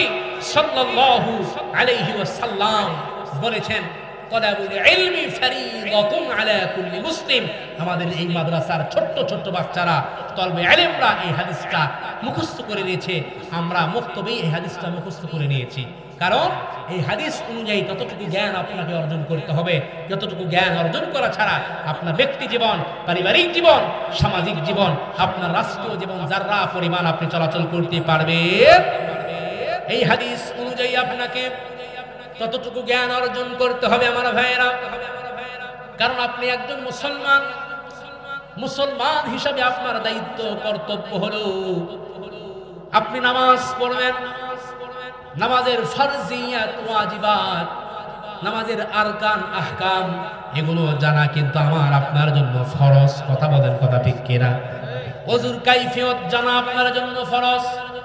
ওযু কেমন করে করতে হয়, কিভাবে করবেন, আগে হাত ধোবেন নাকি মাথা 3 বার ধোবেন, আমার ভাইয়েরা এই জ্ঞানটুকু জানাও কিন্তু আমার আপনার জন্য ফরজ। কথা বলে ঠিক কিনা? একান্তভাবে নির্জনে স্ত্রীর সঙ্গ আপনি পেতে চান, আপনার স্ত্রীর সঙ্গে সময় আপনি কাটাতে চান, আমার ভাইয়েরা ওই সময়ে যে দোয়াটা পাঠ করতে হয়, পড়তে হয়, এই দোয়াটা শিক্ষা করাও কিন্তু আমার আপনার জন্য ফরজ। ঠিক কিনা বলেন? আপনি একজন খামারি, গরু পালছেন, ছাগল পালছেন, আমার ভাইরা বাড়িতে ছাগল পালছেন আর অন্যের গাছের পাতা কেটে এনে নিজের ছাগলকে আপনি খাওয়াচ্ছেন। গরু পালছেন, অন্যের জমিন থেকে ধান কেটে এনে অন্যের ফসল আদি নষ্ট করে আপনার গরুকে আপনি খাওয়াচ্ছেন। এটা আপনার জন্য কতটুকু বৈধ সম্মত, আমার ভাইরা এই জ্ঞানটুকু জানাও কিন্তু আপনার জন্য ফরজ। এই জন্য আমার ভাইরা 2 নম্বরে আল্লাহ তাআলার কোরআনটা আপনাকে বুঝতে হবে। 3 নম্বরে যা পড়বো আর যা বুঝবো তা দিয়ে নিজেদের ব্যক্তি জীবন, পারিবারিক জীবন, সামাজিক জীবন, আমার রাষ্ট্রীয় জীবন, আমার অর্থনীতি, আমার সমাজনীতি, আমার রাজনীতি, আমার গোটা জীবনে যা কিছু প্রয়োজন সব কিছু এই কোরআনে কারীমের মধ্যে আছে না নাই? জোরে বলেন, আছে না নাই? আল্লাহ রাব্বুল আলামিন বলেন, হাদা বায়ানুন লিন-নাসি ওয়া হুদাও ওয়া মাউইযা। জোরে বলেন আল্লাহু আকবার। আল্লাহ রাব্বুল আলামিন বলেন, এই কোরআন এই গোটা মানব গোষ্ঠীর জন্য, মানব জাতির জন্য স্পষ্ট বর্ণনা, আমার ভাইরা। আল্লাহ পাক বলছেন, বান্দা তোমার জীবনে কোন জিনিসের প্রয়োজন, বান্দা তোমার কি প্রয়োজন, বান্দা এমন কোন বিষয় নাই যেটা তোমার প্রয়োজন সেটাকে আমি আল্লাহ রাব্বুল আলামিন এই কোরআন থেকে বাদ দিয়েছি। সব কিছু দিয়ে তিবিয়ানাল লিকুল্লি শাই, সব কিছু দিয়ে আল্লাহ রাব্বুল আলামিন এই কোরআনটাকে মুকাম্মিল করেছেন। কন্যা সুবহানাল্লাহ। বিশ্বাস করেন আপনারা? আমার ভাইয়েরা, আমার দেশের দৃষ্টান্ত যদি আমি দেই তাহলে সেই বঙ্গভবন থেকে শুরু করে আমার দেশের, আমার পরিবার পর্যন্ত কোথায় কি দরকার কোরআনে কারীম আছে না নাই? সবাই বলেন, আছে না নাই? কি আমি করব আর কি করব না, কোরআনে কারীম সব দিক নির্দেশনা দিয়ে দিয়েছেন। কথা বলেন, কথা ঠিক কিনা? আমার ভাইয়েরা, আমরা মনে করি কোরআনে কারীমের মধ্যে কোনো রাজনীতি নাই, কোনো অর্থনীতি নাই, সমাজনীতি নাই। আমার প্রিয় ভাইয়েরা, এই কোরআনে কারীম হচ্ছে পৃথিবীর সব চাইতে মানব জীবনের যত সমস্যা আসবে সকল সমস্যার সমাধান করবে আল্লাহ রাব্বুল আলামিন একখানা কিতাব নাজিল করেছেন, যার নাম, সবাই বলেন, যার নাম কোরআন। এই জন্য সকল সমস্যার সমাধান কেবলমাত্র এই কোরআন। আজ এই কোরআনের কাছে আমরা আসি না, আমরা যে কোনো বিপদে পড়ি আগে দৌড়াই মেম্বারের কাছে, মাতব্বরের কাছে, চেয়ারম্যানের কাছে, কিন্তু সকল সমস্যার সমাধান যে কোরআনের মধ্যে আছে, আজ এই কোরআন থেকে সমাধান না নেওয়ার কারণে ভাইয়ের সঙ্গে ভাইয়ের কোনো সুসম্পর্ক নাই। আছে না নাই?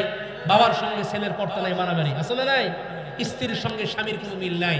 আমার প্রিয় ভাইয়েরা, আজ এই কোরআনের সঙ্গে সুসম্পর্ক না থাকার কারণে যত রকম বৈষম্যের শিকার প্রত্যেকটা মানুষ, আমরা অশান্তির মধ্যে আছি।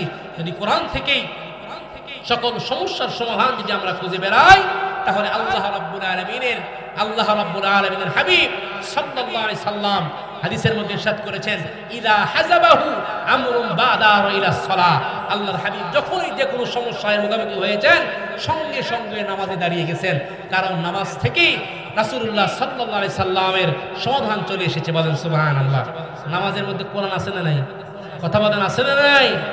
আল্লাহ পাক বলছেন, ওয়াস্তাঈনু বিস-সাবরি ওয়াস-সালাহ, বান্দা ধৈর্য আর নামাজের মাধ্যমে আমি আল্লাহর কাছে সাহায্য প্রার্থনা করো, সকল সমস্যার সমাধান কেবলমাত্র শুধুমাত্র আমি আল্লাহ পাকই দান করব। বলেন সুবহানাল্লাহ। এই জন্য আমার ভাইয়েরা,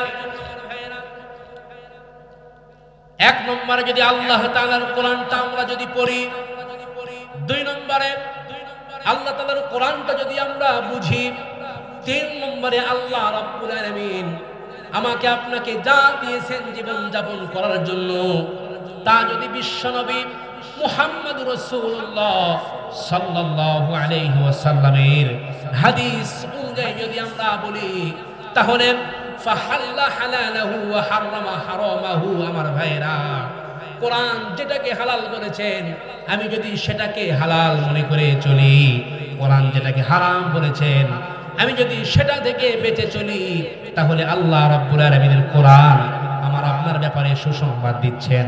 আল্লাহ রাব্বুল আলামিন বলেন, ফামান তাবিআ হুদায়া ফালা খাউফুন আলাইহিম ওয়ালা হুম ইয়াহজানুন।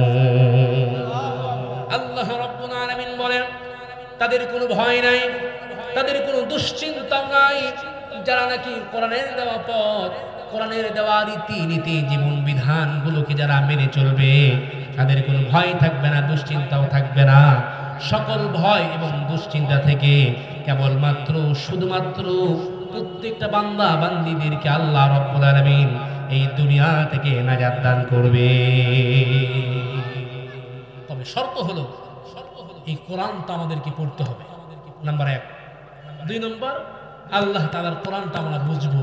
নাম্বার 3, এই কোরআন অনুযায়ী যা পড়বো আর যা বুঝবো তা দিয়ে নিজেদের ব্যক্তি জীবন, পারিবারিক জীবন, সামাজিক জীবন, রাষ্ট্রীয় জীবন, আমার অর্থনীতি, আমার সমাজনীতি, আমার রাজনীতি, আমার গোটা জীবনে যা কিছু আছে সব কিছুই এই কোরআনের আঙ্গিকে সাজাতে হবে। রাজি আছেন তো ইনশাআল্লাহ? আমার প্রিয় ভাইরা, শুধু এমনি এমনি নাম কেউ আসতে নিজেকে মুসলমান বলে দাবি করলেই হবে? সাহাবায়ে কেরাম রাদিয়াল্লাহু আলাইহিম আজমাইন, তিনারা ইসলাম গ্রহণ করেছেন, এই কোরআনের উপরে এমন অটল অবিচল ছিলেন, সব কিছু ঝড় উপেক্ষা করে যাররা পরিমাণ জীবন দিয়েছেন, জীবনের বিনিময়ে তারা তারপরেও এই কোরআনকে হেফাজত করেছেন, এই কোরআনের উপরে অটল অবিচল আদিষ্ট ছিলেন। কথা বলেন, কথা ঠিক কিনা? আজ আমার যুবক কলিজার টুকরা যুবকরা আমরা যেভাবে ঘোরাফেরা করি, যুবকরা চলাচল করি, কোরআনের কেমন ধারণ করি না, লালন করি না, কোরআনটা পড়তে আমরা চাই না। অথচ ইসলামে সব চাইতে যুবকদের অবদান বেশি। যুবকরা যদি চায় সব কিছুকেই পরিবর্তন করতে পারবে। কথা বলেন, কথা ঠিক কিনা? কিন্তু আমার কলিজার টুকরা, আমার সোনার দেশের যুবকরা, তারা যত রকম বেহায়াপনা, অশ্লীলতা আর গুনাহের কাজের দিকে তারা প্রতিযোগিতা করে। কথা বলেন, কথা ঠিক কিনা? ইসলামের কাজে, দ্বীনের কাজে, কোরআনের কাজে তাদের কোনো প্রতিযোগিতা নাই। আমার প্রিয় ভাইয়েরা, এই জন্য আমাদের যুবকদেরকে ঐক্য গঠন করতে হবে, ঐক্য করতে হবে। এই জীবনের বিনিময় হইলেও কোরআনের মান শানকে এই বাংলার জমিনে কোনো ক্রমেই আমরা এদিক সেদিক হতে দেব না। কথা বলেন, কথা ঠিক কিনা? আমার প্রিয় ভাইয়েরা, বিশ্বনবী জনাবে মুহাম্মদুর রাসূলুল্লাহ সাল্লাল্লাহু আলাইহি ওয়াসাল্লামের যুগে আল্লাহর হাবিবের প্রিয় একজন সাহাবী, যুবক সাহাবী হযরতে মুসআব ইবনে উমাইর রাদিয়াল্লাহু তাআলা আনহু। আমার ভাইরা, মক্কার জমিনে সবচাইতে স্টাইলিশ মার্কা যুবক ছিলেন। মুসআবের চেয়ে এত বড় স্টাইল দেওয়ার মতো কোনো যুবক ছিল না। দামি দামি সুঘ্রাণ ব্যবহার করতেন, দামি দামি পোশাক পরিধান করতেন হযরতে মুসআব। আমার ভাইরা, 200 দিরহামের পোশাক কেনার মতো মক্কার জমিনে কারো কোনো সাধ্য ছিল না, অর্থ ছিল না। হযরতে মুসআব তৎকালীন যুগে 200 দিরহামে পোশাক ক্রয় করে গায়ে দিয়ে চলাচল করতেন। আমার ভাইরা, দামি দামি সুঘ্রাণ ব্যবহার করতেন। যখন মুসআব রাস্তা দিয়ে চলাচল করতেন, 5-7 জন বন্ধু বান্ধব তার সঙ্গে লেগেই থাকতেন, কোনো ক্রমে মুসআবকে ছাড়তো না। আমাদের এই পাড়ার, এই মহল্লার সব চাইতে ধনাত্মবান পরিবারের সন্তান যে, তারও কিন্তু 5-7 জন বন্ধু বান্ধব লেগেই থাকে। কথা বলেন, ঠিক কিনা? যদি কারো দামি গাড়ি হয়, সুজুকি, ইয়ামাহা, জিক্সার যদি কোনো গাড়ি চালায়, আমার ভাইয়েরা 5-7 জন বন্ধু বান্ধব তার সঙ্গে লেগেই থাকে। কথা বলেন, ঠিক কিনা? তেমনি ভাবে হযরতে মুসআব ইবনে উমাইর রাদিয়াল্লাহু তাআলা আনহু যখন রাস্তা দিয়ে চলাচল করছেন, পরক্ষণে সে রাস্তা দিয়ে যদি কেউ চলাচল করে, ঘ্রাণ শুকে বুঝতে পারে যে রাস্তা দিয়ে মুসআব চলাচল করেছে। কন্যা সুবহানাল্লাহ। আমার ভাইয়েরা, চলতে চলতে হঠাৎ করে বিশ্বনবী মুহাম্মদুর রাসূলুল্লাহ সাল্লাল্লাহু আলাইহি ওয়াসাল্লামের কোরআন তেলাওয়াতের সুমধুর ধ্বনি মুসআবের কানে ভেসে এলো। আমার ভাইয়েরা, যেই না কানে ভেসে এসেছেন, মুসআব নিজেকে কন্ট্রোল করতে পারে নাই, আটকাতে পারে নাই, সঙ্গে সঙ্গে নবীজির দরবারে হাজির হয়ে গিয়েছেন। আমার ভাইরা, আল্লাহর হাবিবকে বলতেছেন, ইয়া রাসূলুল্লাহ, ইয়া হাবিবাল্লাহ, নবী গো, জীবনে বহু কণ্ঠের আওয়াজ আমি শুনেছি, কিন্তু এত শ্রুতিমধুর কণ্ঠের আওয়াজ আমার কানে কোনোদিন ভেসে আসে নাই। আমি অনেক আওয়াজ শুনেছি, ইয়া রাসূলুল্লাহ, আমার বংশের লোকেরা আপনার ব্যাপারে বলা বলি করে, আপনি নাকি আমাদের বংশের শত্রু, আপনি নাকি আমাদের উম্মতের শত্রু, আপনি নাকি মিথ্যা নবী, আপনি নাকি ভণ্ড নবী। নবী গো, আমার মন বলছে এটা কখনো মিথ্যা নবীর কালাম হতে পারে না, এটা কখনো মিথ্যা নবীর কণ্ঠের আওয়াজ হতে পারে না। আমি জীবনে আমার কানে বহু আওয়াজ ভেসে এসেছে, কিন্তু এমন প্রেমময় আলাপ আমি কোনোদিন শুনি নাই। ইয়া রাসূলুল্লাহ, ইয়া হাবিবাল্লাহ, এই কণ্ঠের প্রেমে আমি পড়ে গিয়েছি। সুতরাং আমি চাই আপনি জলদি করে আপনার হাতের সঙ্গে আমার হাতটা রেখে কালিমার অমিউ সুধা পান করায়া আমাকে জলদি করে ইসলামের রাস্তায় আপনি তুলে দেন। কন্যা সুবহানাল্লাহ। আল্লাহর নবী, বিশ্ব নবী জনাবে মুহাম্মদুর রাসূলুল্লাহ সাল্লাল্লাহু আলাইহি ওয়াসাল্লাম, আমার ভাইরা, আল্লাহর হাবিব হযরতে মুসাবকে বলতেছেন, মুসাব রে, সব কিছুই তো ঠিক আছে রে মুসাব, কিন্তু তুমি যে কালিমা গ্রহণ করবা, যে কালিমা তুমি যে পড়বা রে মুসাব, এই কালিমা তো সাধারণ কোন কালিমা নয়। এই কালিমা পড়ার কারণে তোমার ফাঁসির কাস্টে ঝোলা লাগতে পারে, এই কালিমা পড়ার কারণে তোমার বাড়িঘর ছাড়ার প্রয়োজন লাগতে পারে, এই কালিমা গ্রহণ করার কারণে এত দামি দামি পোশাক হয়তো তোমার শরীরে নাও থাকতে পারে রে মুসাব। এই কালিমা পড়ার সঙ্গে সঙ্গে হয়তো তুমি অনেক বিপদের সম্মুখীন হতে পারো। এই কথা যখনই বলেছেন আমার ভাইরা, হযরতে মুসাব ইবনে উমাইর রাদিয়াল্লাহু তাআলা আনহু বলতেছেন, ইয়া রাসূলুল্লাহ, ইয়া হাবিবাল্লাহ, নবী গো, জীবন দিব গো নবী, তবুও কালিমা থেকে যারা পরিমাণ পিছপা হব না। আল্লাহর নবীজির হাতে হাত রেখে মুসাব কালিমা পড়লেন, নবীজির দরবারে থাকলেন, বিশ্ব নবীর সহবতে থাকার পরে কোরআন শিখলেন, নামাজ শিখলেন। কয়েকদিন পর যখন বাড়িতে চলে গেলেন, মুসাব গোপনে গোপনে নামাজ পড়েন, গোপনে গোপনে কোরআন তেলাওয়াত করেন।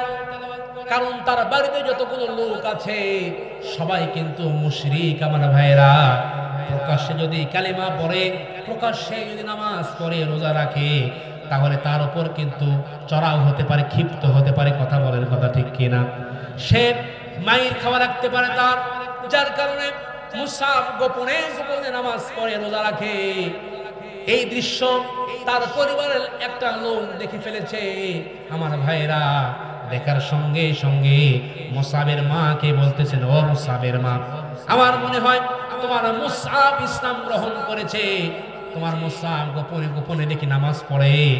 এই কথা শোনার সঙ্গে সঙ্গে মুসাবের মা একেবারে অগ্নিশর্মা হয়ে গেলেন, কারণ সে তো একজন মুশরিকা। একেবারে রাগান্বিত হয়ে মুসাবের সামনে চলে গেলেন। আমার ভাইরা, হযরত মুসাবকে বলতেছেন, মুসাব, কলিজার টুকরা সন্তান আমার, তোমার বাবা নাই, কিন্তু তোমার বাবার কোনো দুঃখ ব্যথা বেদনা তোমার উপরে পড়তে দেয় নাই, কোনো কষ্ট তোমাকে দেয় নাই রে মুসাব। তুমি যা চাও তোমাকে তা দেই। এই মক্কার জমিনে তোমার মতো এত দামি দামি পোশাক পরার কেউ নাই। 200 দিরহামের পোশাক তোমাকে ক্রয় করে দিয়েছি রে মুসাব। আমি শুনলাম তুমি নাকি তোমার বাপ দাদার 14 গোষ্ঠীর ধর্মকে উপেক্ষা করে তুমি নাকি মুহাম্মাদের ধর্ম গ্রহণ করে ফেলেছ। এই কথা যেই না বলেছেন আমার ভাইরা, হযরত মুসাব ইবনে উমাইর রাদিয়াল্লাহু তাআলা আনহু সঙ্গে সঙ্গে যুবক মানুষ কলিজার টুকরা মাকে বলে, মা, ওগো মা, আমিও চেয়েছি আপনাকেও বিশ্ব নবীর দরবারে নিয়ে গিয়ে আমার রাসূলের হাতে হাত রেখে কালিমার অমিয় সুধা পান করায়া আপনাকেও জান্নাতের রাস্তায় আমি তুলে নেব। এই কথা বলার সঙ্গে সঙ্গে মা রাগান্বিত হয়ে অগ্নিশর্মা হয়ে যুবক মানুষ এই গালের মধ্যে একেবারে থাপ্পড় মেরে দিয়েছে। থাপ্পড় মারার সঙ্গে সঙ্গে 5 আঙ্গুলের দাগ উঠে গিয়েছে আমার ভাইয়েরা। হাউমাউ করে কাঁদে, চোখের পানিগুলো মুসাব ছেড়ে দিয়ে কাঁদে যুবক মানুষ, কিন্তু মাকে তারপরেও কিন্তু কোনো কিছু বলে না। কারণ মা যদি মুশরিকা হয়, মা যদি বেদিন হয় আমার ভাইয়েরা, সন্তান কিন্তু যারা পরিমাণ মাকে কোনো কিছু বলতে পারবে না, মাকে কোনো কটু কথা বলতে পারবে না। মা যদি সন্তানকে মারধর করে, বাবা যদি সন্তানকে গালিগালাজ করে আমার ভাইয়েরা, তারপরও সন্তান কিন্তু বাবা মার উপরে যারা পরিমাণ কোনো ক্ষিপ্ত হতে পারবে না। কথা বলেন ঠিক কিনা? আজ আফসোস করে বলতে হয়, আমার সোনার দেশের অনেক যুবক ভাইয়েরা যারা পিতামাতার গায়ে হাত দেয়, মা বাবাকে পর্যন্ত মারধর করে। কথা বলেন, কথা ঠিক কিনা? অনেক সন্তান আছে মাকে ঘর থেকে বের করে দেয়, বাবাকে ঘর থেকে বের করে দেয়। সন্তানের কাছে মা বাবা ভিক্ষুকের মতো হাত পাতায় যে বাবা আমার একটু এটা খাইতে মন চাই, আমার সেইটা খাইতে মন চাই, একটু টাকা দে না বাবা। সন্তান দেয় না ভাই, সন্তান ঘর ধাক্কা দিয়ে মাকে বের করে দেয়।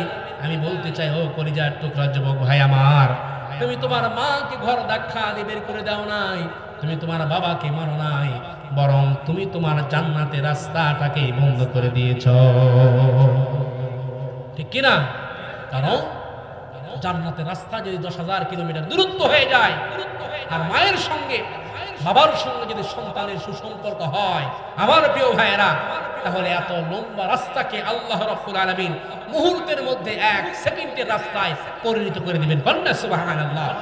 আল্লাহর হাবিব সাল্লাল্লাহু আলাইহি সাল্লাম বলেছেন, লাউ কাতাতা জিলদাক, সন্তানের পায়ের নিচে মায়ের বেহেশত, সন্তানের পায়ের নিচে মায়ের জান্নাত। আল্লাহর হাবিব বলেন, লাউ কাতাতা জিলদাক, যদি কোনো সন্তান গায়ের চামড়া কেটে মায়ের একজোড়া চপ্পল জুতা বানিয়ে দেয়, তবুও মায়ের এক ঢোক যে দুধ পান করেছে, এই দুধের ঋণ কোনোদিন শোধ করতে পারবে?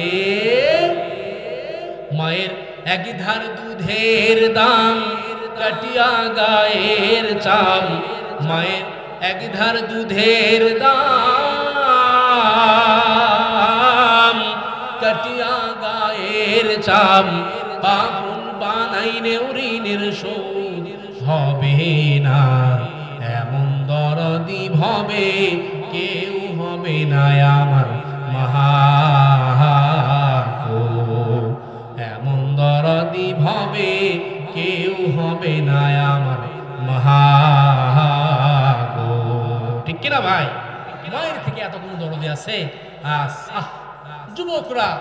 যুবকরা নিজের বাপ মার সঙ্গে ভালো সম্পর্ক নাই, বাপ মার সঙ্গে খারাপ সম্পর্ক, মাজারে মাজারে দৌড়াই, মহস্থানে যায়, অমুক বাবার দরবারে যায়, অমুক বাবার দরবারে যায়, বইয়ের বাচ্চা নাই, পানি পড়া নিতে যায়, এক নিতে চায়, সে নিতে চায়। আরে ভাই, তামাম দুনিয়া সমস্ত বক্তারা, সমস্ত আলেমরা, সমস্ত হুজুররা, সমস্ত পীর সাহেবরা, তামাম দুনিয়ার সমস্ত মানুষরা যদি মিলে যদি 1 গ্লাস পানিতে করে যদি ফু দেয়, আর আপনার কলিজার টুকরা আব্বা আম্মা যদি অপর আর 1 গ্লাস পানিতে করে যদি ফু দেয়, মুহূর্তের মধ্যে আপনার আব্বা আম্মা যেই গ্লাস পানিতে করে ফু দিয়েছে আল্লাহর কাছে কবুল হয়ে যাবে। বলেন সুবহানাল্লাহ। এই জন্য মা বাবার সঙ্গে খারাপ আচরণ করার কোনো অবকাশ প্রত্যেকটা মুহূর্তে মুহূর্তে আমরা সকলেই জানি।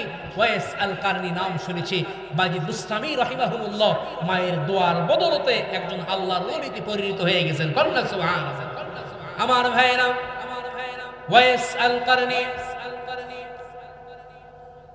বিশ্বনবী সাল্লাল্লাহু আলাইহি ওয়াসাল্লামের দরবারে আবেগ আপ্লুত হয়ে হৃদয়ের বড় তামান্না, বড় খাহেশাত, বড় চাহাত আমার ভাইরা নবীজির কাছে চিঠি প্রেরণ করেছেন।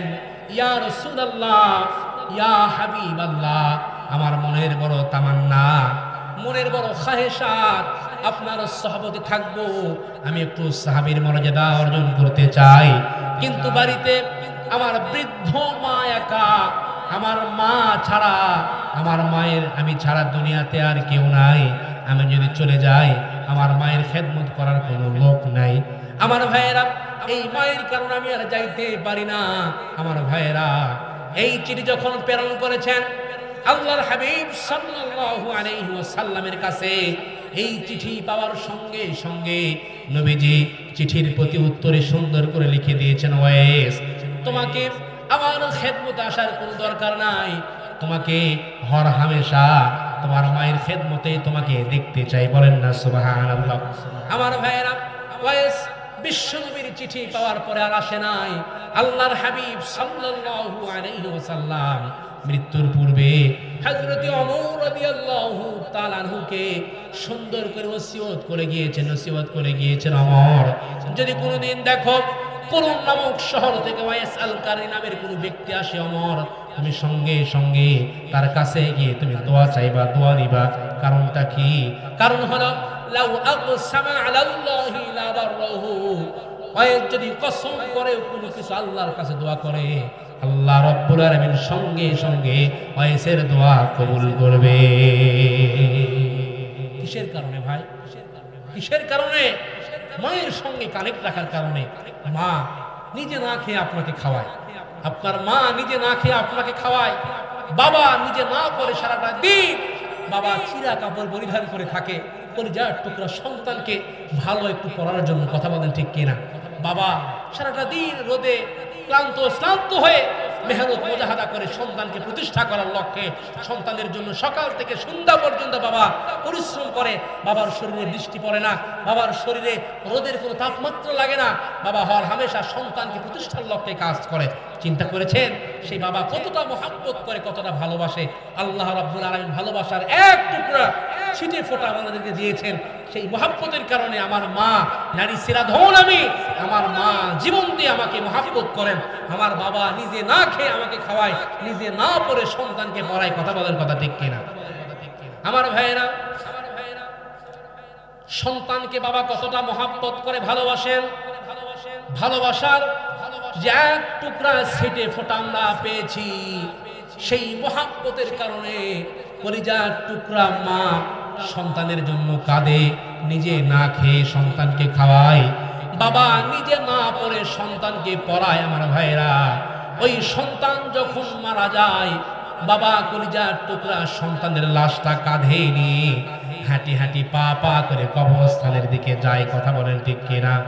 বাবা কিন্তু সন্তানের লাশটা কবরস্থানের মধ্যে রেখে আবার বাবা উঠে আসতে পারে, কিন্তু মা সন্তানের লাশ কিন্তু কবরের মধ্যে রেখে আর যারা পরিমাণ উঠে আসতে পারবে না, কারণ এই অনুমতি কিন্তু মাকে দেওয়া হয় নাই। কথা বলেন ঠিক কিনা? মা যদি সন্তানের লাশটা কাঁধে করে কোলে নিয়ে হাঁটি হাঁটি পা পা করে কবরস্থানের দিকে যায়, আমার ভাইরা সন্তানের লাশের সঙ্গে সঙ্গে মা কিন্তু কবরস্থানের মধ্যে শুয়ে পড়বে। আমার ভাইয়েরা, তাহলে চিন্তা করে দেখেন, মুহাব্বতের যে এক টুকরার ছিটে ফোঁটা আমরা পেয়েছি রে মুসলমান, তাতে যদি মুহাব্বতের তীব্রতা এত গভীর হয়, মায়ের জন্য, বাবার জন্য, আমার ছেলের জন্য, সন্তানের জন্য, তাহলে ভালোবাসার যে ৯৯টা ভাগ আল্লাহ রাব্বুল আলামিনের কাছে বান্দার প্রতি, সে আল্লাহর কত দয়া আছে না নাই ভাই? স্বামী স্ত্রীর মধ্যে কি ভালোবাসা আছে না নাই? এক ভাগ ভালোবাসা ছিটে ফোঁটা আমরা পেয়েছি। আমার ভাইয়েরা, আপনারা বিরক্ত হচ্ছেন? মোটামুটি মা বোনদের কয়েকটি কথা বলে আমি শেষ করে দেবো ইনশাআল্লাহ। আমার ভাইয়েরা, আল্লাহর হাবিব সাল্লাল্লাহু আলাইহি ওয়াসাল্লাম মুহাব্বতের যে এক টুকরা ছিটে ফোঁটা আমরা পেয়েছি, এর মধ্যে কত ভালোবাসাবাসী। বন্ধুর জন্য বন্ধুর ভালোবাসা আছে না নাই? কথা বলেন। ভালোবাসার গান আছে না নাই? ভালোবাসার নাটক, ভালোবাসার সিনেমা, আবার কত রকমের ভালোবাসা। স্বামীর জন্য স্ত্রীর ভালোবাসা আছে না নাই? তাহলে আমাদের যত রকম ভালোবাসা, সব ভালোবাসা হবে বিয়ের পরে। কথা বলেন ঠিক কিনা? এই 14 ফেব্রুয়ারি গেল, এই ধরনের কোন বেহায়াপনা, হারাম কোন রিলেশন, হারাম ভালোবাসা কোন মুসলমানের সন্তান করতে পারে? আমাদের সব ভালোবাসা হবে হালাল ভালোবাসা, বৈধ ভালোবাসা। প্রেম করতে যদি হয় নিজের স্ত্রীর সঙ্গে করব। কথা বলেন, কথা ঠিক কিনা? প্রত্যেকটা আলাপ আলোচনায়, প্রত্যেকটা নজরে নজরে উভয়ের আমলনামায় নফল সওয়াব দ্বারা পরিপূর্ণ যিনি করে দিবেন, তিনি কে? আমার ভাইয়েরা, বিশ্বনবী জনাবে মুহাম্মদুর রাসূলুল্লাহ সাল্লাল্লাহু আলাইহি ওয়াসাল্লাম বলেছেন, স্বামী যদি মুহাব্বত নিয়ে, ভালোবাসা নিয়ে নিজের স্ত্রীর হাত যদি ভাবে চেপে ধরে আমার ভাইরা, আর ওই দিনে যদি উভয় হাত দ্বারা কোনো সগীরা গুনাহ করে থাকেন, হাত ধরার সঙ্গে সঙ্গে আল্লাহ রাব্বুল আলামিন উভয়ের হাতের মাঝখান দিয়ে তামাম সগীরা গুনাহগুলো আল্লাহ পাক ঝরাইয়া দিবে। আল্লাহর হাবিব আরো বলেছেন, এই শীতকালীন সময়ে স্বামী স্ত্রী যদি একই কম্বলের নিচে শুয়ে থাকে, তাহলে উভয়ের আমলনামায় সওয়াব দ্বারা পরিপূর্ণ যিনি করে দিবেন তিনি কে? আমার ভাইয়েরা, স্বামী যদি স্ত্রীর সঙ্গে ভালোবাসার খুনসুটি করে, প্রেমময় আলাপ করে, যতবার নজর দিবে মুহাব্বত নিয়ে, ভালোবাসা নিয়ে, আমার ভাইয়েরা প্রত্যেকটা নজরে নজরে তাদের উভয়ের আমলনামায় সওয়াব দ্বারা পরিপূর্ণ করবেন কে? তাহলে কি সুন্দর, কি ভারসাম্যপূর্ণ ইসলাম আমরা আল্লাহর কাছে পেয়েছি, একটু চিন্তা করে দেখেন। আর নিজের বইয়ের সাথে গল্প গুজব করা বাদ দেখেও যদি ভাবির সাথে করে, শালীর সাথে করে, কাজিমের সাথে করে ভাই, তাহলে সওয়াব আছে না গুনাহ আছে? কথা বলেন। তাহলে কি ভারসাম্যপূর্ণ ইসলাম আমরা পেয়েছি, হালাল জায়গায় নজরে নজরে সওয়াব। কথা বলেন ঠিক কিনা? এই জন্য আল্লাহ পাক বলেন, ওয়া আলামু খাইনাতাল আয়ুন, কেউ যদি চিকন ভিন্ন কোনো ছিদ্র দিয়েও হালাল জায়গা বাদ দিয়ে ভিন্ন কোনো নারীর দিকে নজর করে, কাল কিয়ামতের ময়দানে আল্লাহ রাব্বুল আলামিন তাদেরকে জিনাকারের কাতারে দাঁড় করাবেন। বলেন নাউযুবিল্লাহ। এই জন্য আমার মা বোনদেরকে বলতে চাই, আপনাদের যত রকম সাজু গুজু, যত রকম যা কিছু সাজা গোজা করা দরকার, সব কিছু আপনার স্বামীর মনোরঞ্জন করার জন্য আপনাকে করতে হবে। কথা বলেন, কথা ঠিক কিনা? মা বোনদের 4টি কারণ বলে আমি শেষ করে দেব। আমার প্রিয় ভাইয়েরা, অনেক মা বোনেরা সুন্দর করে নামাজ কালাম পড়ে, রোজা রাখে, তাহাজ্জুদ পড়ে, কালো বোরকা পরে, হাতে পায়ে মুজা পরিধান করে বাহিরে চলাচল করে, আর নিজেকে নেককার মনে করে। অনেক আছে নিজেকে নেককার মনে করে না, ততক্ষণ পর্যন্ত আল্লাহ পাক আপনাকে জান্নাত দান করবে না, যতক্ষণ না আপনার মধ্যে 4টা গুণ পাওয়া না যাবে। জোরে বলেন কয়টা গুণ? সবাই বলেন কয়টা গুণ? 4টা গুণ আল্লাহ পাক যে মহব্বত ভালোবাসা দিয়েছেন আমার ভাইয়েরা, যদি কোনো মা বোনদের মধ্যে 4টা গুণ পাওয়া যায়, তাহলে সেই মা বোনদের দুনিয়াও শান্তি, আখিরাতেও শান্তি। মৃত্যুবরণ করার সঙ্গে সঙ্গে আল্লাহ রাব্বুল আলামিন জান্নাত দান করবেন। বলেন সুবহানাল্লাহ। অনেক মা বোনেরা নামাজ পড়ে, রোজা রাখে, আর নিজেকে নেককার মনে করে। আমার ভাইরা, যদি কোনো মা বোনদের মধ্যে 4টা গুণ যদি পাওয়া না যায়, তাহলে সেই মা বোনদের দুনিয়াও ধ্বংস, আখিরাতও ধ্বংস। তাড়াতাড়ি খুলে দাও, তোমার বাবা আসছে, জলদি করে দরজা খুলে দাও, আছে না নাই? খবরদার, আপনার স্বামীকে আপনি সময় দিবেন। দুনিয়ার সব কাজ সঙ্গে সঙ্গে স্থগিত করে আপনার স্বামীকে সময় দেওয়া, এটা আপনার উপর ফরজ, আপনার উপর দায়িত্ব। সঙ্গে সঙ্গে এই দায়িত্বটা আপনি পালন করবেন। মা বোনদের 2 নম্বর দায়িত্ব হলো, আপনার স্বামী যেটা পছন্দ করেন ওটা যদি হালাল হয়, জায়েজ হয়, আমার ভাইয়েরা, আপনার জীবন থাকতে সেটা আপনাকে মানা লাগবে। স্বামী যদি তার সামনে হাতা কাটা ব্লাউজ পরে থাকতে পছন্দ করেন, স্বামী যদি পছন্দ করেন তার সামনে মাথার চুলগুলো ছেড়ে দিয়ে রাখবেন, কোনো অসুবিধা নাই। বরং আপনার স্বামী যতগুলো চুল দেখবে ততগুলো সওয়াব আল্লাহ রাব্বুল আলামিন আপনাদের আমলনামায় দান করবে। কিন্তু ও চুল ঠিকই দেখায়, চুল ঠিকই ছেড়ে দেয়, কিন্তু নিজের স্বামীর সামনে নয়।